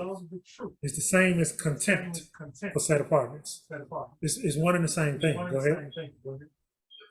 And for this reason, Elohim sends the working of delusion for them to believe the falsehood, in order that all should be judged who did not believe the truth, but have delighted in the unrighteousness. So that's the thing. It's like if we're not, and I thought I noted that somewhere, but if we're not continuing to cultivate, to nurture, to nourish that love for the truth, to grow in our understanding and to grow our walks, to grow our fellowship with Ha MashiYahch, right? If we're not continuing to nurture that, then we're not nurturing that love of the truth. And if we're not nurturing the love of the truth, it's easy for us to kind of get further and further away, and it seems like it's a little bit further off in the distance, to the point where it is possible that if you don't take care of something like the scripture you quoted the other day, if you don't take care of what he is given, he'll remove it to you. To whom much is given, much is expected, right? And so he can remove it from you, and you don't even realize it, because he has done what? He has sent you a strong delusion. And now you're operating in this strong delusion and don't even realize that you have completely lost your inheritance. Completely gone, and don't even realize it, so that you believe the lie, because you have delighted in the unrighteousness. If you delighted in the truth, you'd have worked for it. You'd have nurtured it. Anything we delight in, we take care of, right? Take care of what we delight in. If you delight in the truth, you nurture it. I know I'm saying the same thing over and over. Can't say it too many times. And so that's what it's saying right there. That's what Solomon was saying in the wisdom of Solomon. Let's go back to Abraham. Told out for those scriptures. Luke 12, 47 through 49. Told out, sis.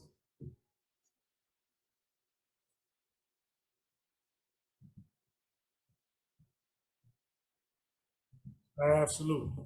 All right, going back to Jasher 11, picking up at 50. Jasher chapter 11. You got a link over there, Minleek, or you need one? Yeah. Yeah. All right.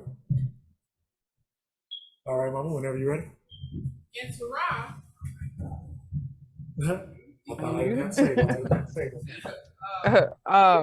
We'll get it together, huh? And Terah, seeing all that Abraham had done, hastened to go from his house, and he went to the king, and he came before Nimrod and stood before him, and he bowed down to the king. Okay. This dude snitching. Go ahead. And the king said, "What dost thou want?" And he said, "I beseech thee, my master, to hear me. Now 50 years back, a child was born to me, and thus has he done to my God, and thus has he spoken. And now therefore, my master and king, send for him, that he may come before thee, him according to the law, that he may be delivered from his evil." That we may be delivered from his evil. That we may because now it's, because we now may it's his God versus our God. He is now snitching on his son and calling what his son is doing evil compared to what him and Nimrod got going on, right? He straight went and snitched. Go get him. 50 years ago, this guy was born, and now he done got too big for his britches. Came in and tore up my gods. Go ahead. What happens next? Let's get good, y'all. Let's get good. And the king sent 3 men of his servants, and they went and they brought Abram before the king. And Nimrod and all his princes and servants were that day sitting before him. And Terah sat also before them. And the king said to Abram, "What is this thou hast done to thy father and to his gods?" And Abram answered the king in the words that he spoke to his father. And he said, "The large God that was with him in his house did to them what thou hast heard." Exactly what you heard. The big guy killed all the little guys. What he said, that's what happened. Now, how you gonna respond to that? And then he offed himself. Yeah, it was a murder suicide. He did exactly what he told you he did. Okay. So how does Nimrod respond? And then the king said to Abram, have they the power to speak and do as thou hast said? And Abram answered the king, saying, "And if there be no power in them, why dost thou serve them and cause the sons of men to err through thy folly. Dost thou imagine that they can deliver thee or do anything small or great, that thou shouldst serve them? And why wilt thou not sense that Yahuah of the whole universe, who created thee, in whose power it is to kill and keep alive, O foolish, simple, and ignorant king, Don't woe forget unto now, thee. Abraham operating under the Ruach. Look who Abraham talking to. Let's not forget this man is dangerous, right? And Abraham has just boldly opened his mouth and called Nimrod foolish, stupid, ignorant, and simple. Oh, my grandmother used to hit me with that simple. Simple. Don't be simple. So anyway, he's clearly telling them, as we read before, it says that we read before that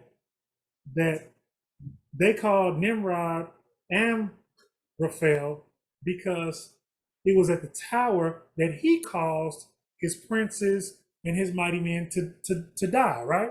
And here, Abraham is telling him, you're the leader of the whole world. You're causing mankind to error through your folly. My father doing this because you're telling them the secrets of how to worship these idols, right? Remember that name, Amraphel, means teller of secrets or speaker of secrets. So you tell them the secrets of how to worship these deaf, dumb idols, and you're going to get them all killed, just like you got your mans and them killed over the tower. Remember that? That's pretty much what he's telling them. And then he pronounces, again, a prophecy. He proclaims woe on Nimrod, like a prophet, right? But you have to understand when you read woe what it means. You raise your hand, Rick? Okay. Let me read this definition real quick. You can go. When you see woe to such and such, the definition of woe is not like that Black Rob song that we used to listen to. Or is it? I don't know. We call that woe. Yeah. Woe means great sorrow. Woe means distress. Woe means destruction. Woe in the Hebrew is H188.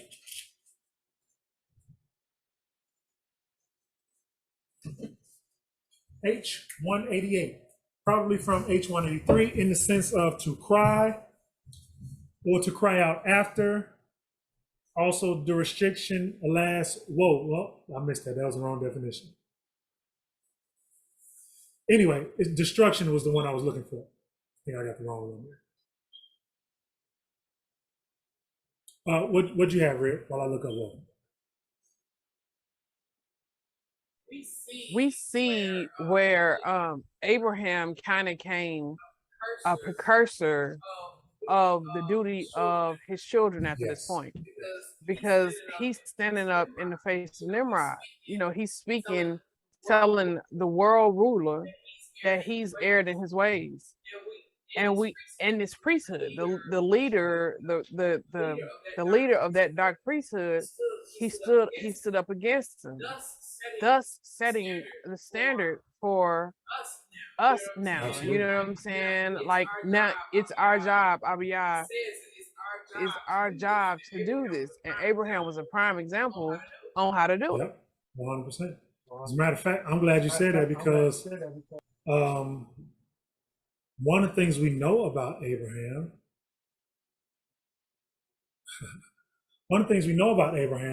is that Abraham was called what? Perfect, wasn't it? And it says that Abraham was perfect because of his obedience, right? So what we're reading about here is all of the backstory of exactly how Abraham was obedient. He was obedient in that he went and studied and then went out and proceeded to not only share, but to illustrate. He shared the word and he illustrated how to walk it out righteously. And that's why he was taken and said, I'm gonna make a covenant with you. You've done what I want you to do. And we're gonna read about that as well. But yeah, we're reading about exactly how that's supposed to happen. The whole body of Israel is supposed to be doing what Abraham did. Okay. Lamentation, Torah says, lamentation was the word that was cut out of my definition. So to lament is to cry out because of distress or destruction. Picking up back in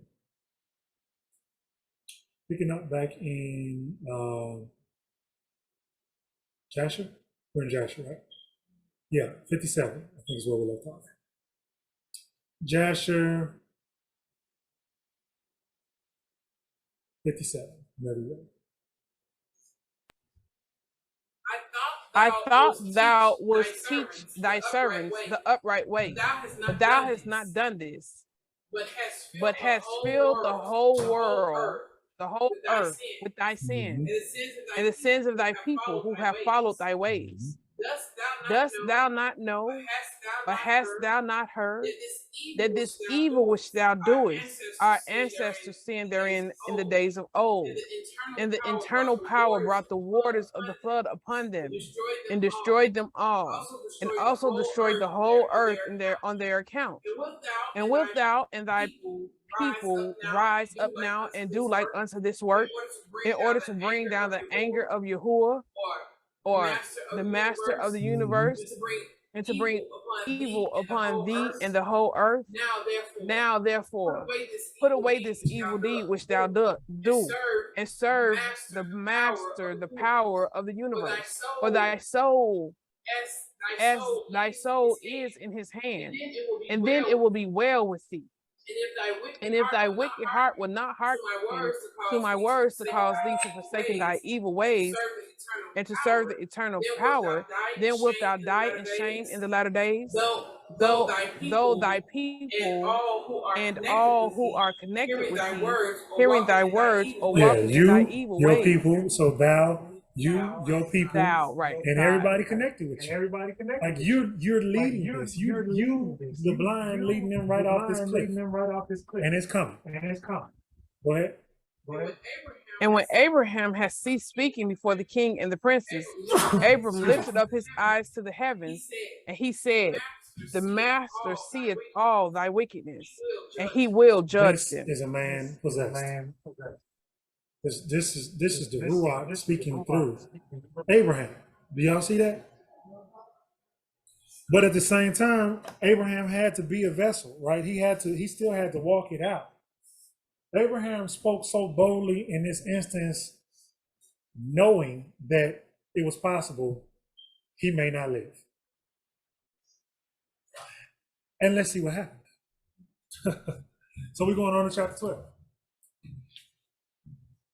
Jasher. So we did 14 through the rest of the chapter. And now we're going 12. And see if I can say where we're going to. Not quite the whole chapter, but a good amount. Somewhere around 38, I believe. Yeah, 38.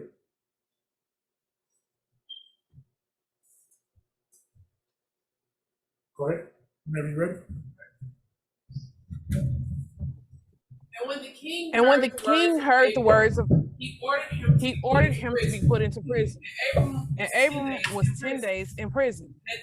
And at the end of those days, the king ordered that all the kings, princes, and the governors of different provinces and the sages should come before him. And they sat before him, and Abram was still in the house of confinement. And the king said to the princes and the sages, have you heard what Abram, the son of Terah, has done to his father? Thus has he done to him, and I order him to be brought before me. And thus has he spoken.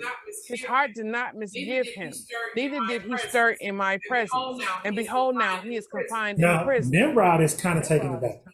Because what that's saying when it says his heart didn't misgive him, he didn't think twice. His heart didn't fail him in my presence. He know who I am. Why was he not scared of me? Right? And then he says he did not stir in my presence. He spoke boldly to me as if I wasn't who I am. And so I believe in any other instance, Nimrod would have probably just told him, man, take this dude head off.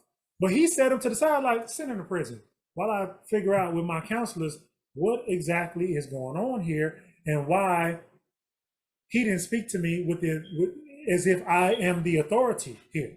I'm the King of Kings. I'm a God in this place. You know what I'm saying? Why did he not treat me as such? Go ahead.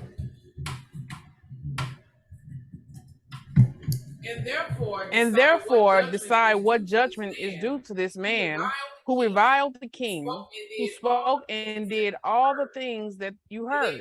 And they all answered the king, saying, the man who reviled the king should be hanged upon a tree. But having done all the things that he said, and having despised our God, he must therefore be burned. See, y'all catch they said that the law for what he did was that he's supposed to hang on a tree. Wow, okay. Dang. And then the other law is, okay, if he does this, then he's supposed to burn in fire. I just want to make sure y'all catch that. Go ahead. For this is the law in this matter. If it pleases the king to do this, let him order his servants to kindle a fire both night and day in thy brick furnace, and then we will cast this man into it. And the king did so. And he commanded his servants that they should prepare the fire for 3 days and 3 nights in the king's furnace. That is Kasdim. Wow. And the king ordered them to take Abram from to be burned. And all the king's servants, princes, lords, governors, and judges, and all the inhabitants of the land, about 900,000 men, stood opposite the furnace to see Abram. And all the women and little ones crowded upon the roof and towers to see what was doing to Abram. And they stood together at a distance, and there was not a man left that did not come on that day to behold the scene.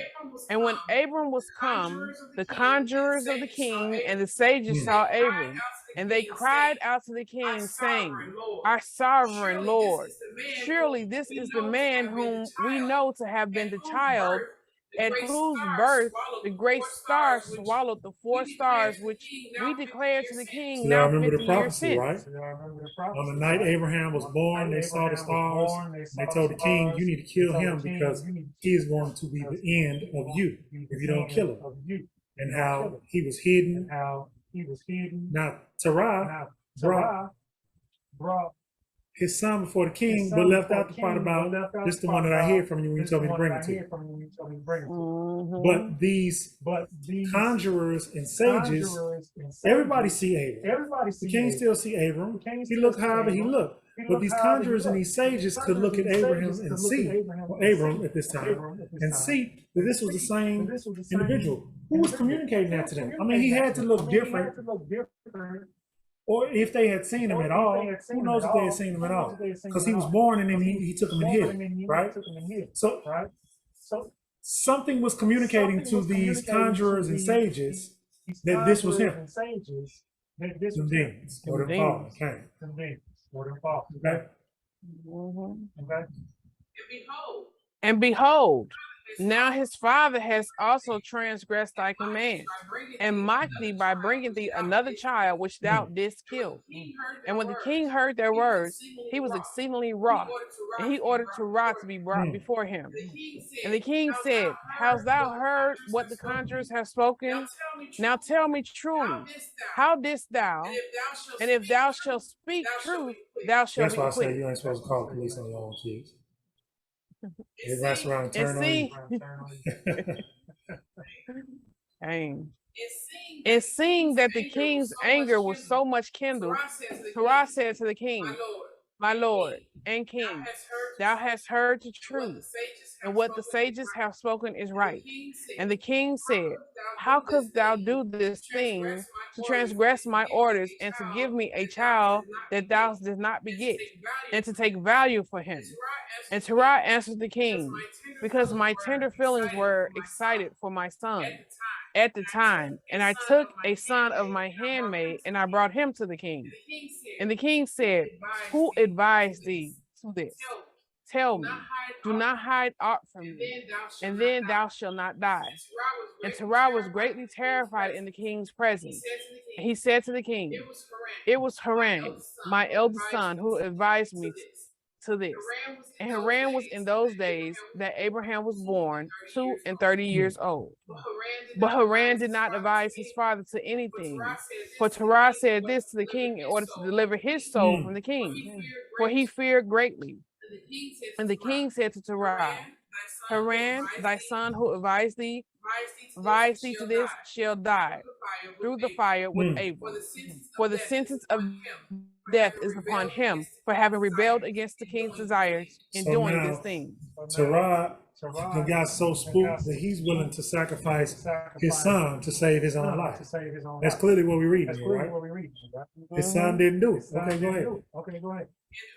And Haran at the time felt inclined to follow the ways of Abram, but he kept it within himself. Haran said in his heart, behold now, the king has seized Abram on account of these things which Abram did. And it shall come to pass that if Abram prevail over the king, I will follow him. But if the king prevail, I will go after talk about being lukewarm. Because that's what it sounds like is going on here to me. So, I mean, think about it. Haran at the time felt inclined to follow Abram, but he kept it to himself. So, like, you think Abraham is right. You got people who y'all tell the truth to. You know what I'm saying? Like, I think they saying something that's right and it's good, and I kind of feel them a little bit. But then, like, if it looked like what's going on in the world is more fun or more valuable or gets me further, I'm gonna roll with that. Like if it look like they doing good, I'm gonna go with them. It look like they doing good. That is not how we supposed to assess these situations at all. But that's what he was doing. So now we got his father willing to give him up, and we see, or we gonna see, whether Haran's makeup is the makeup that Yahuwah is gonna spare him from what his father did to him, or whether what his father did to him, Yah's like, get what you get. You didn't stand up for me, I'm not standing up for you. Let's see.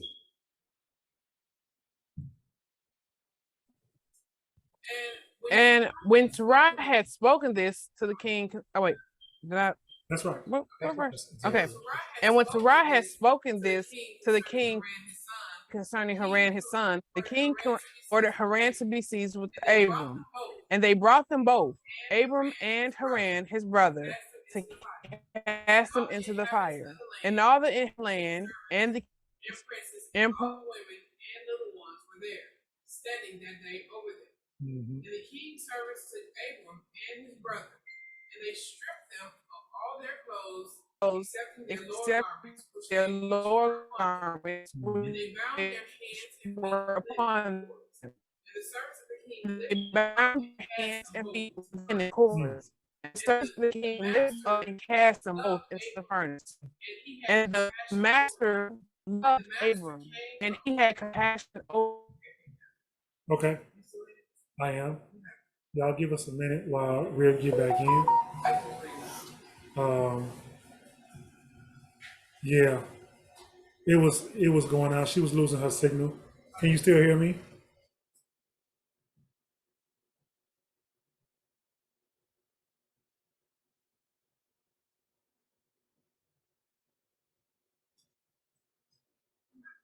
Okay, cool. Red, they let you back in? Okay. And the master loved Abram, and he had compassion over him. And the master came down and delivered Abram from the fire, and he was not burned. Okay, does that sound familiar? Yep. Y'all remember the story of Daniel and his compatriots? Dang.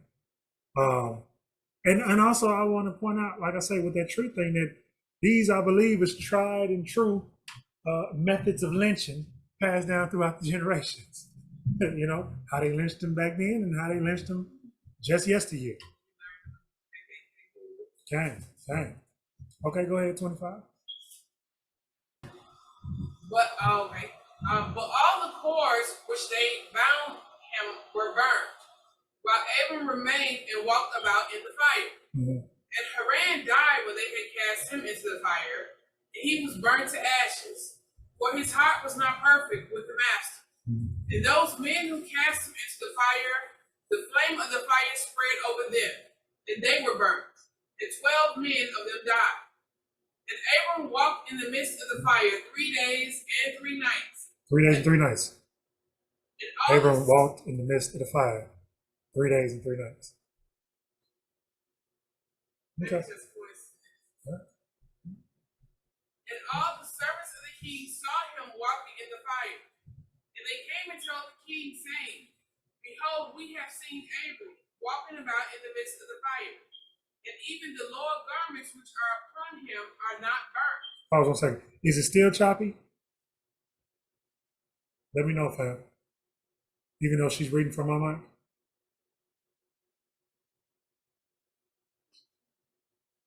Oh, okay. Okay, just making sure. Go ahead.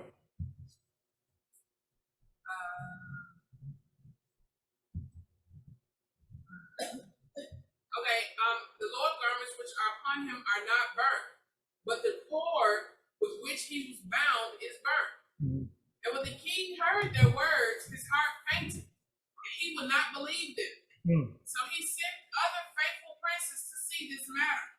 And they went and they saw it and told it to the king. And the king rose up to go and see it himself.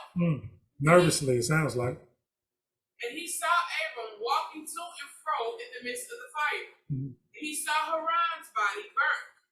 And the king wondered greatly. And the king ordered Abram to be taken out from the fire. And his servants approached to take him out. And they could not. But the fire was round about, and the flame ascending toward them from the furnace. So now as they approaching them flames is almost like they shooting out toward them. And the king's servants fled from it. And the king rebuked them, saying, Make haste and bring Abram out of that fire, that you shall not die. And the servants of the king again approached to bring Abram out. They tell you what they didn't do is say, you get it. They went on in there like some dummies. Go ahead. And the flames came upon them and burned their faces, so that 8 of them died. And when the king saw that his servants could not approach the fire, lest they should be burned, the king called to Abram, O servant of the master whom is in the heavens, go forth from the midst of the fire and come hither before me. And Abram hearkened to the voice of the king, and he went forth from the fire and came out and stood before the king. And when Abram came out, the king and all his servants saw Abram coming before the king with his lower garments upon him, for they were not burnt, but the cord with which he was bound was burnt. And the king said to Abram, How is it thou was not burnt in the fire? Can y'all imagine? Abram? Now, so we talk about these garments that Adam and Eve had, right? And remember, we had a conversation about whether or not the garments were special themselves, or whether or not it was the power of Yah, right? Even if he put something powerful on the garments to preserve them or protect them. Now we got Abraham walking around here in a fire that consumed everything except Abraham and anything attached to him except for these garments. Can you imagine him walking around in that fire for 3 days and 3 nights and then patiently waiting while they try to get him out of there, knowing he could walk out at any time he wanted to, and allowing the king to finally come to the realization that you don't have any control here and say, come on out of there and let's talk, right? And Abraham, can you imagine what Abraham probably looked like walking out of fire that he had been in for 3 days, 3 nights? Can you imagine what his skin probably looked like? Can you imagine he probably was steaming with smoke as he was walking up to the king? Man. And now he's asking him, how in the world? Who are you? Are you going to kill me now, like they said? Is my time up? Should I just give you my crown at this point? Like, them are all the questions I'm sure he really wanted to know. But he asked him, how is it that you were not burned in the fire? And what does Abraham say? And Abraham said to the king, The power of the heaven and the earth, in whom I trust, and whom has all in his power, he delivered me from the fire unto which you threw me. And Haran, the brother of Abram, was burned to ashes. And they sought for his body, and they found it consumed. And Haran was 82 years old when he died in the fire of Kasdim. You could skip to 38, but I mean, look, he telling him, this the fire you cast me in. And how many witnesses did we read about was that he called all his princes, all his mighty men, all the assembly, watched and witnessed Yahusha, right? Yahusha means Yah's deliverance or the deliverance of Yah. Everybody that was there witnessed the master deliver Abraham by standing up boldly for what he believed in, by tearing down the idols and the false gods, chopping them up, standing boldly in front of Nimrod, and then going into the fire, not knowing whether or not he was going to make it out of that fire.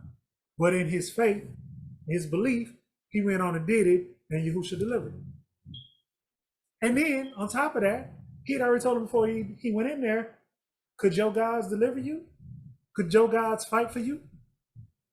In the time of your distress, would they stand up for you? And then he just showed them a testament that the power that I worship is able to do this. And here we are. Like, that's a hell of a testimony. Go ahead and wrap it up with 38. And Abraham said to them, do not bow down to me. Because it'd be easy for them to think it was something about Abraham. So he had to be clear. This is not me. Go ahead. But bow down to the power of the world of the one who made you, and serve him, and go in his ways, for it is he who delivered me from out of this fire. And it is he who created the souls and the spirits of all men, and formed man in his mother's womb, and brought him forth into the world. And it is he who will deliver those who trust in him from all pain. Okay.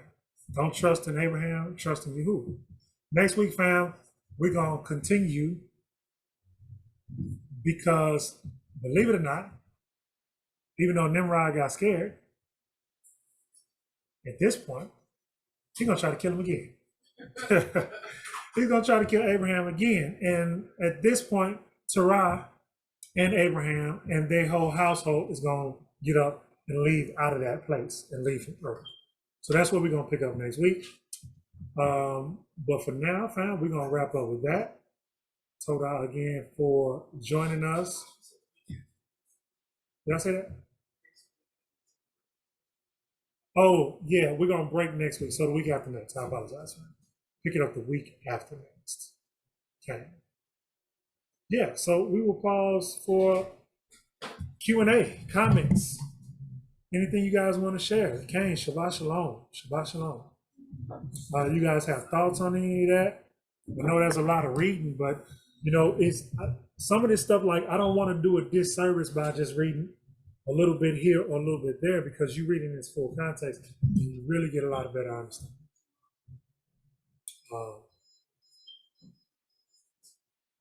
I saw some of y'all faces as we were reading through the information. I seen some chuckles. I seen a few eyebrows scrunched up.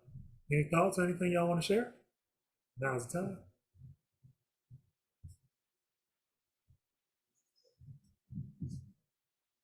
Okay, here's what I got to say to get at least one person to come up. All right, fine. Well, if nobody has questions or comments, I guess we're going to close it out. And then we'll join y'all again next Shabbat. Shabbat after next. They don't keep correcting. Reason being, me and Red, we're going to go out of town right after the Shabbat. So we're going to get a good rest in at Shabbat. Toda Cain, hallelujah. I'm going to get a for real rest in at Shabbat, where I'm not scrambling in the morning trying to put this together for you guys. I may do some extra editing. I knew that hand was going to pop up. So give it a minute. I'm going to try to get some stuff edited that I still may be able to share with you guys on the YouTube channel. And then we'll pick up with the fall harvest when we come back, since we get into the Moedim feast days. We'll pause on this. When we come back week after next, we're going to begin the fall harvest, season of fall harvest. And then when we finish that, we'll come back to this. Okay? All right, Akoti, come on up to the mic. You got it. It's all yours. No, I just had a question. Now when we was reading, can you hear me?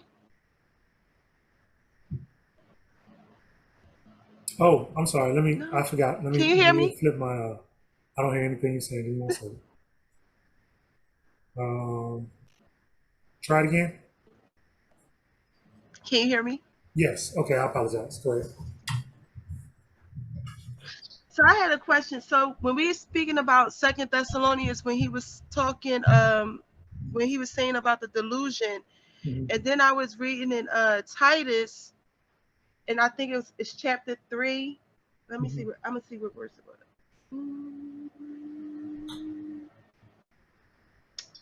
I think when it was verse 10, when he said he gave them the first and second warnings, do that align with Second Thessalonians when he talks about the delusion and he tell them if you warn them once and you warn them twice and they still don't take heed, then leave them alone? Let me go to it so I can see what you're reading about. Give me one second. Let me get to it. Okay. So Titus what? Titus 3, and it started at 9 Okay. to 11. But keep away from foolish questions, genealogies, and strife and quarrels about Torah, for they are unprofitable and useless. Reject a divisive man after the first and second warning, knowing that such a one has been perverted and sins, being self-condemned. And your question was what? Give me your question one more time. I apologize. I'll make sure I'm clear. Would that align with him as far as after you give them the warning and they still don't take heed, then he'll give them the delusion and they self-condemn themselves? I would think so. I would agree that either they already been given over to a strong delusion or they're on the way to being given over to a strong delusion. And let's be clear, those strong delusions come in multi-flavor packets. Every flavor of the rainbow. You know what I mean? It's not just Christianity. It's not just Islam.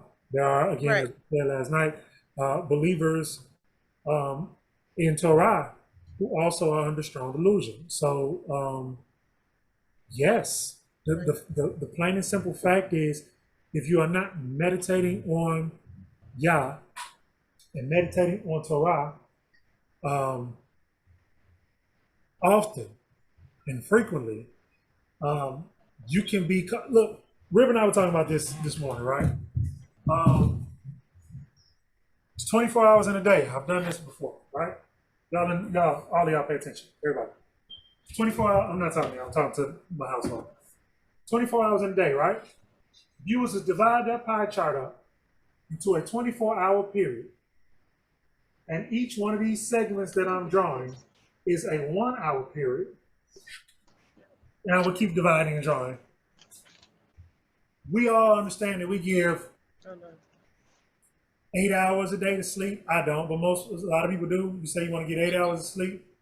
How many hours a day do y'all give to your job? Text it in the room. I give 14 hours a day to my job.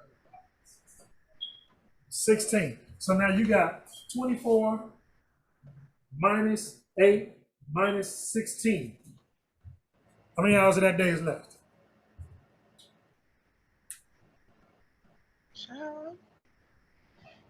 None. That's your whole day. So that's with me with a 14 to 16 hour day. With your 8 hour day, you also got entertainment, social media, going out to eat, you know, all the other stuff you do during the day. How many hours of every day do we say we devote to meditating on Torah or meditating in our study?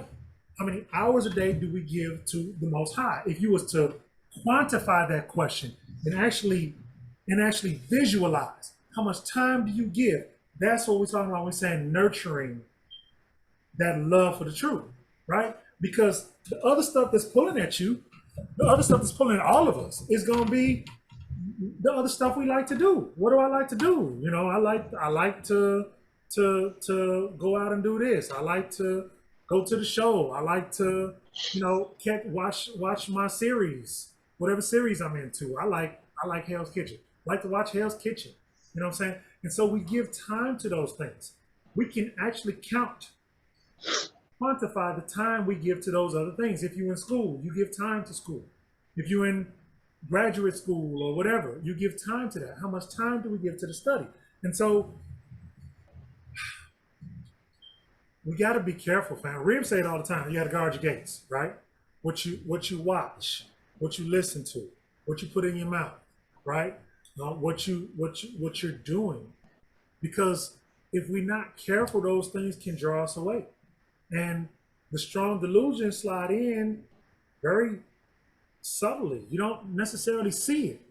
Your love for the world begins to outweigh your love for the truth. Now, I'm gonna speak on some specific instances. Like I said last night, I'm watching people that I know been walking in the truth for years, now talking about stuff that is absolutely not scriptural. You know, we talking about giving thanks and praises to the heavenly parents. The only heavenly parents that I can understand them to be talking to that's referenced in scripture is the worship of the Queen of Heaven. So the only way you can get heavenly parents is if you got a king and a queen in heaven. And we are very specifically told we're not supposed to be giving any reverence to the Queen of Heaven. That's Semiramis. And now you telling me in one breath you believing in Torah, but in the next breath you worshiping the heavenly parents? You've lost your understanding. You have succumbed to a strong delusion. The reason I say strong delusion is because you will fight for it. You'll stand on it. You'll argue somebody down about it. No, fam, no. It's the heavenly parents. And Paul was a liar. And Messiah was just a man, one of many prophets. And yes, Joseph and Mary had intercourse to produce them. And I'm not quite sure about the New Testament at all, because now that I think about it, the Bible been tampered with. But throw the Bible out there. I ain't too sure about the Old Testament. Yeah, I ain't too sure about the Old Testament, because they said you were sacrificing meat, and we ain't supposed to be eating meat. I'm just gonna rewrite the Bible.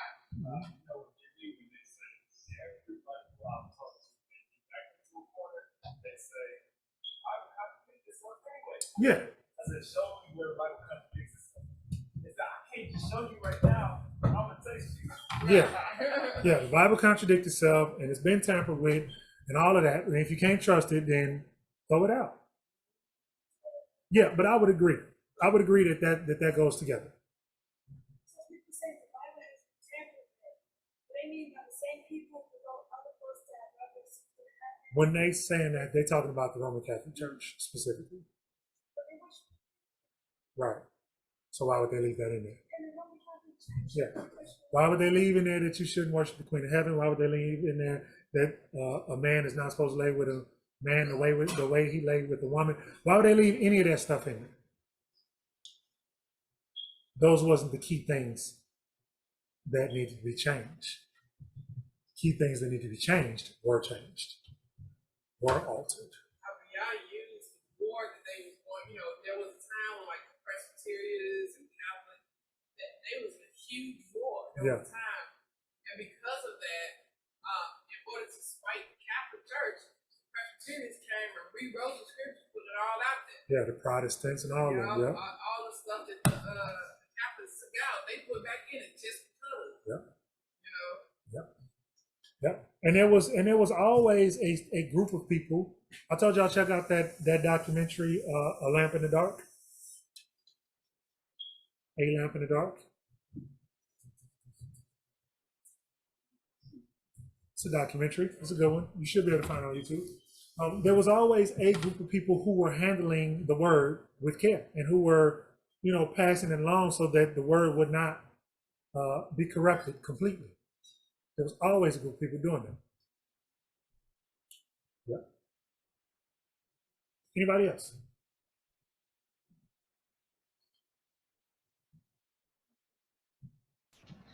Oh, and I just had one more thing. I had posted in the chat, like I think it was like 3 different scriptures when we was talking about Abraham in the fire, and then in there for 3 days. I put in there Daniel 3 and Jonah 1. Hold on, let me write it down here. If y'all didn't see it. Daniel 3, the whole book, the whole chapter, right? About the whole chapter. Yeah. And And Jonah, then Jonah 1. Yes. and then just now, good scriptures, Titus 3, 9 through 11. Oh, Titus.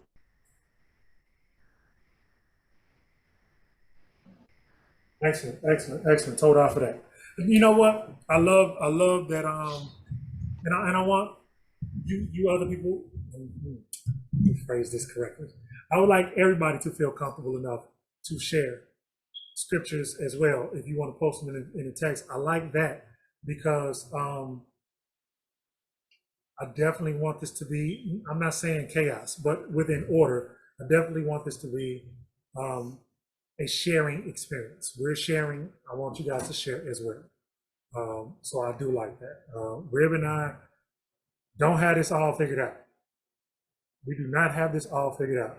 We're sharing with you where we're at in our understanding in prayer that it helps you get to a better understanding. But everybody had their own walks. You know what I'm saying? Dig in. Like I say, all the stuff that we sharing with y'all, dig into that stuff. It's a template, it's an outline.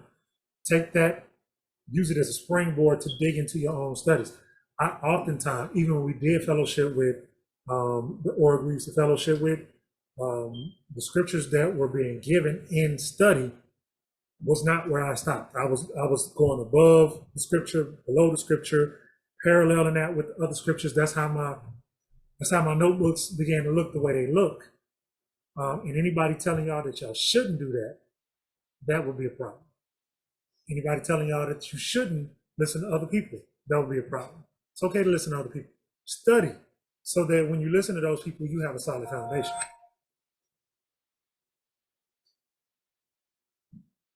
Hallelujah. All right, family. We're going to close it out. So, oh, I'm sorry. I apologize. Come on, sis. Didn't see you. It's fine. Shalom, everyone. For the lamp in the dark, is that by Aldo Lombardi or is it by the Beacon of Truth? Do you know which page? Yeah, I do. But both of them are about 3 hours long. I just want to make sure I'm looking at the right one. Let me see if I can find it real quick. They may be the same documentary, just shared from more than one person's account. Okay. Yeah, but it'll be, I mean, if y'all need something, if y'all looking for something to check out once we're done here, that's a good one. I'm not sure if we shared the same link, Koti, Latasha, the one you shared last night, but I shared a link for a playlist for the documentaries I was talking about in the study last night in the Kodesh Conversations Facebook group, The Untold History of the Bible, Beacon of Truth. Toda. Yeah, it looks like the other one is the same documentary. So I would go whichever one is the clearest. You know what I mean? Whichever one has the best quality. Yeah. And I know Koti Angela, she shared the link for the Shepherd of Hamas, and I think she sent like a correct link out too. Can I get someone to share those with me? I'm not on Facebook, so I don't get access to the links. Absolutely. Sure can. Angela, Angelique, I apologize. Would you mind sharing the link you found there in the chat? And I'll share the link to the playlist that I was talking about. Ooh. Uh-oh. Is that going to be a test of your technological skills over there? It just might be. I just looked it up on Facebook. I mean, I just looked it up on YouTube. So okay, I got you. I'll share it. Give me a second. Just bear with me.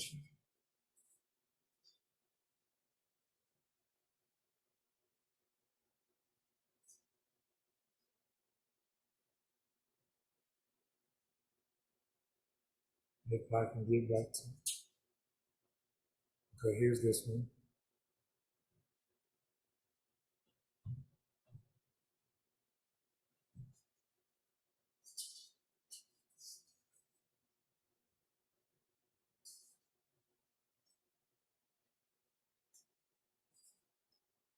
Y'all know my internet connection is not the swiftest, so it's thinking about it.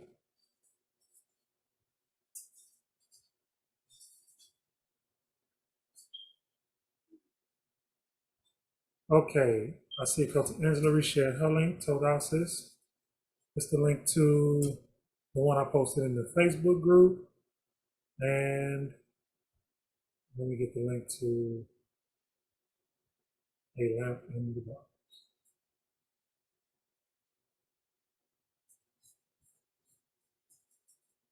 Now I haven't previewed to see which one of these is the clearest. So I'm just gonna share the first one I see. It looks clear at a glance.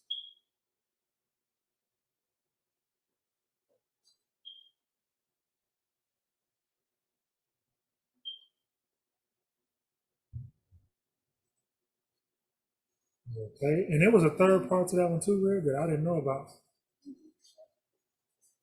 The one about America's beginnings. I don't think we saw the third part. Okay, fam, y'all see that? All three links there.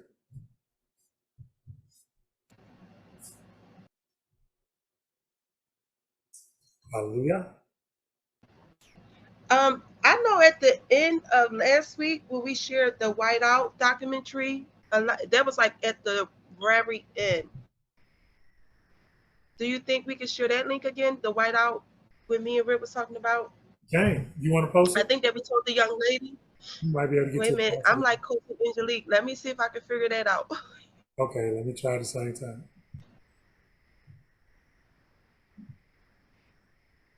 Yeah, it's a lot of good documentaries, fam. Like, you know, in the spirit of what we was talking about as far as like staying grounded in truth and continue to nurture your understanding. There's so many different ways. Reading scripture, sometimes you get tired of reading scripture, right? I know when we was reading through Genesis, Revelations, we talked about each other. Huh?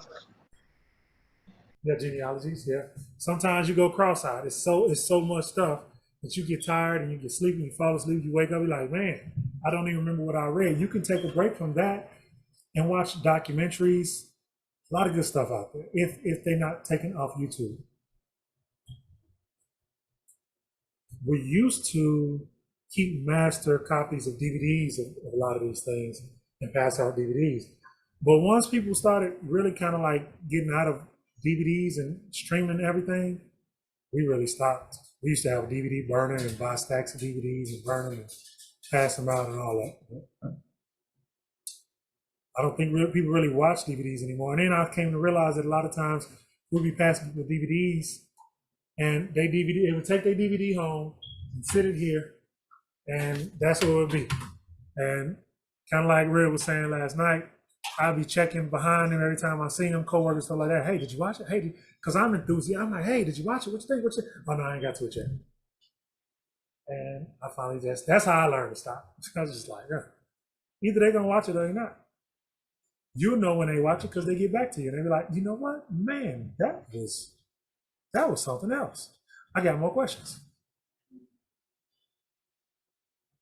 I don't see Whited Out. I see a lot of, okay, Whited Out 3, 4. All right, family. Shlomo finna go eat. I did nothing but snack this morning. Okay. Yeah, I think I'm still subscribed to their channel. I think Riv is too, among others. Are you unsubscribed? Yeah. Good stuff, family. But listen, none of it replaces studying to show yourself approved. Watch the videos. What they say, chew the meat, spit out the bone. Stuff that's good, it's good. Match it up with what you read in your scriptures. That makes sense? All right, fellas. For real this time. Shalom. Talk to you later. Shalom. Yes, I'm blessed to be stressed because I've been blessed by the best. I'm cold as fresh. Yes, I'm cold as fresh. Yes, I'm too blessed to be stressed because I've been blessed. Yeah, we gonna run it like that. I say yes. I'm too blessed to be stressed. Nevertheless, I must confess. Yes, this is Project Wake Up Jacob. On the Sabbath we rest and reflect upon his goodness. Because we are guided by the Ruach Kodesh. Yes, whenever I get dressed, yes, I'm dripping Kodesh fresh. Yes, this style fit me down to a T. Because I'm a ruffian, discussing precepts from the holy manual of his constructions. And TZ's cover 4 corners of my garment. Greet me with shalom before you step into my carpet. Yah is not the author of confusion, I beg your pardon, but Yahuah Zabaoth can stop it before it's even thought about. Too blessed to be stressed because I've been blessed by the best. I'm Kodesh fresh. I'm Kodesh.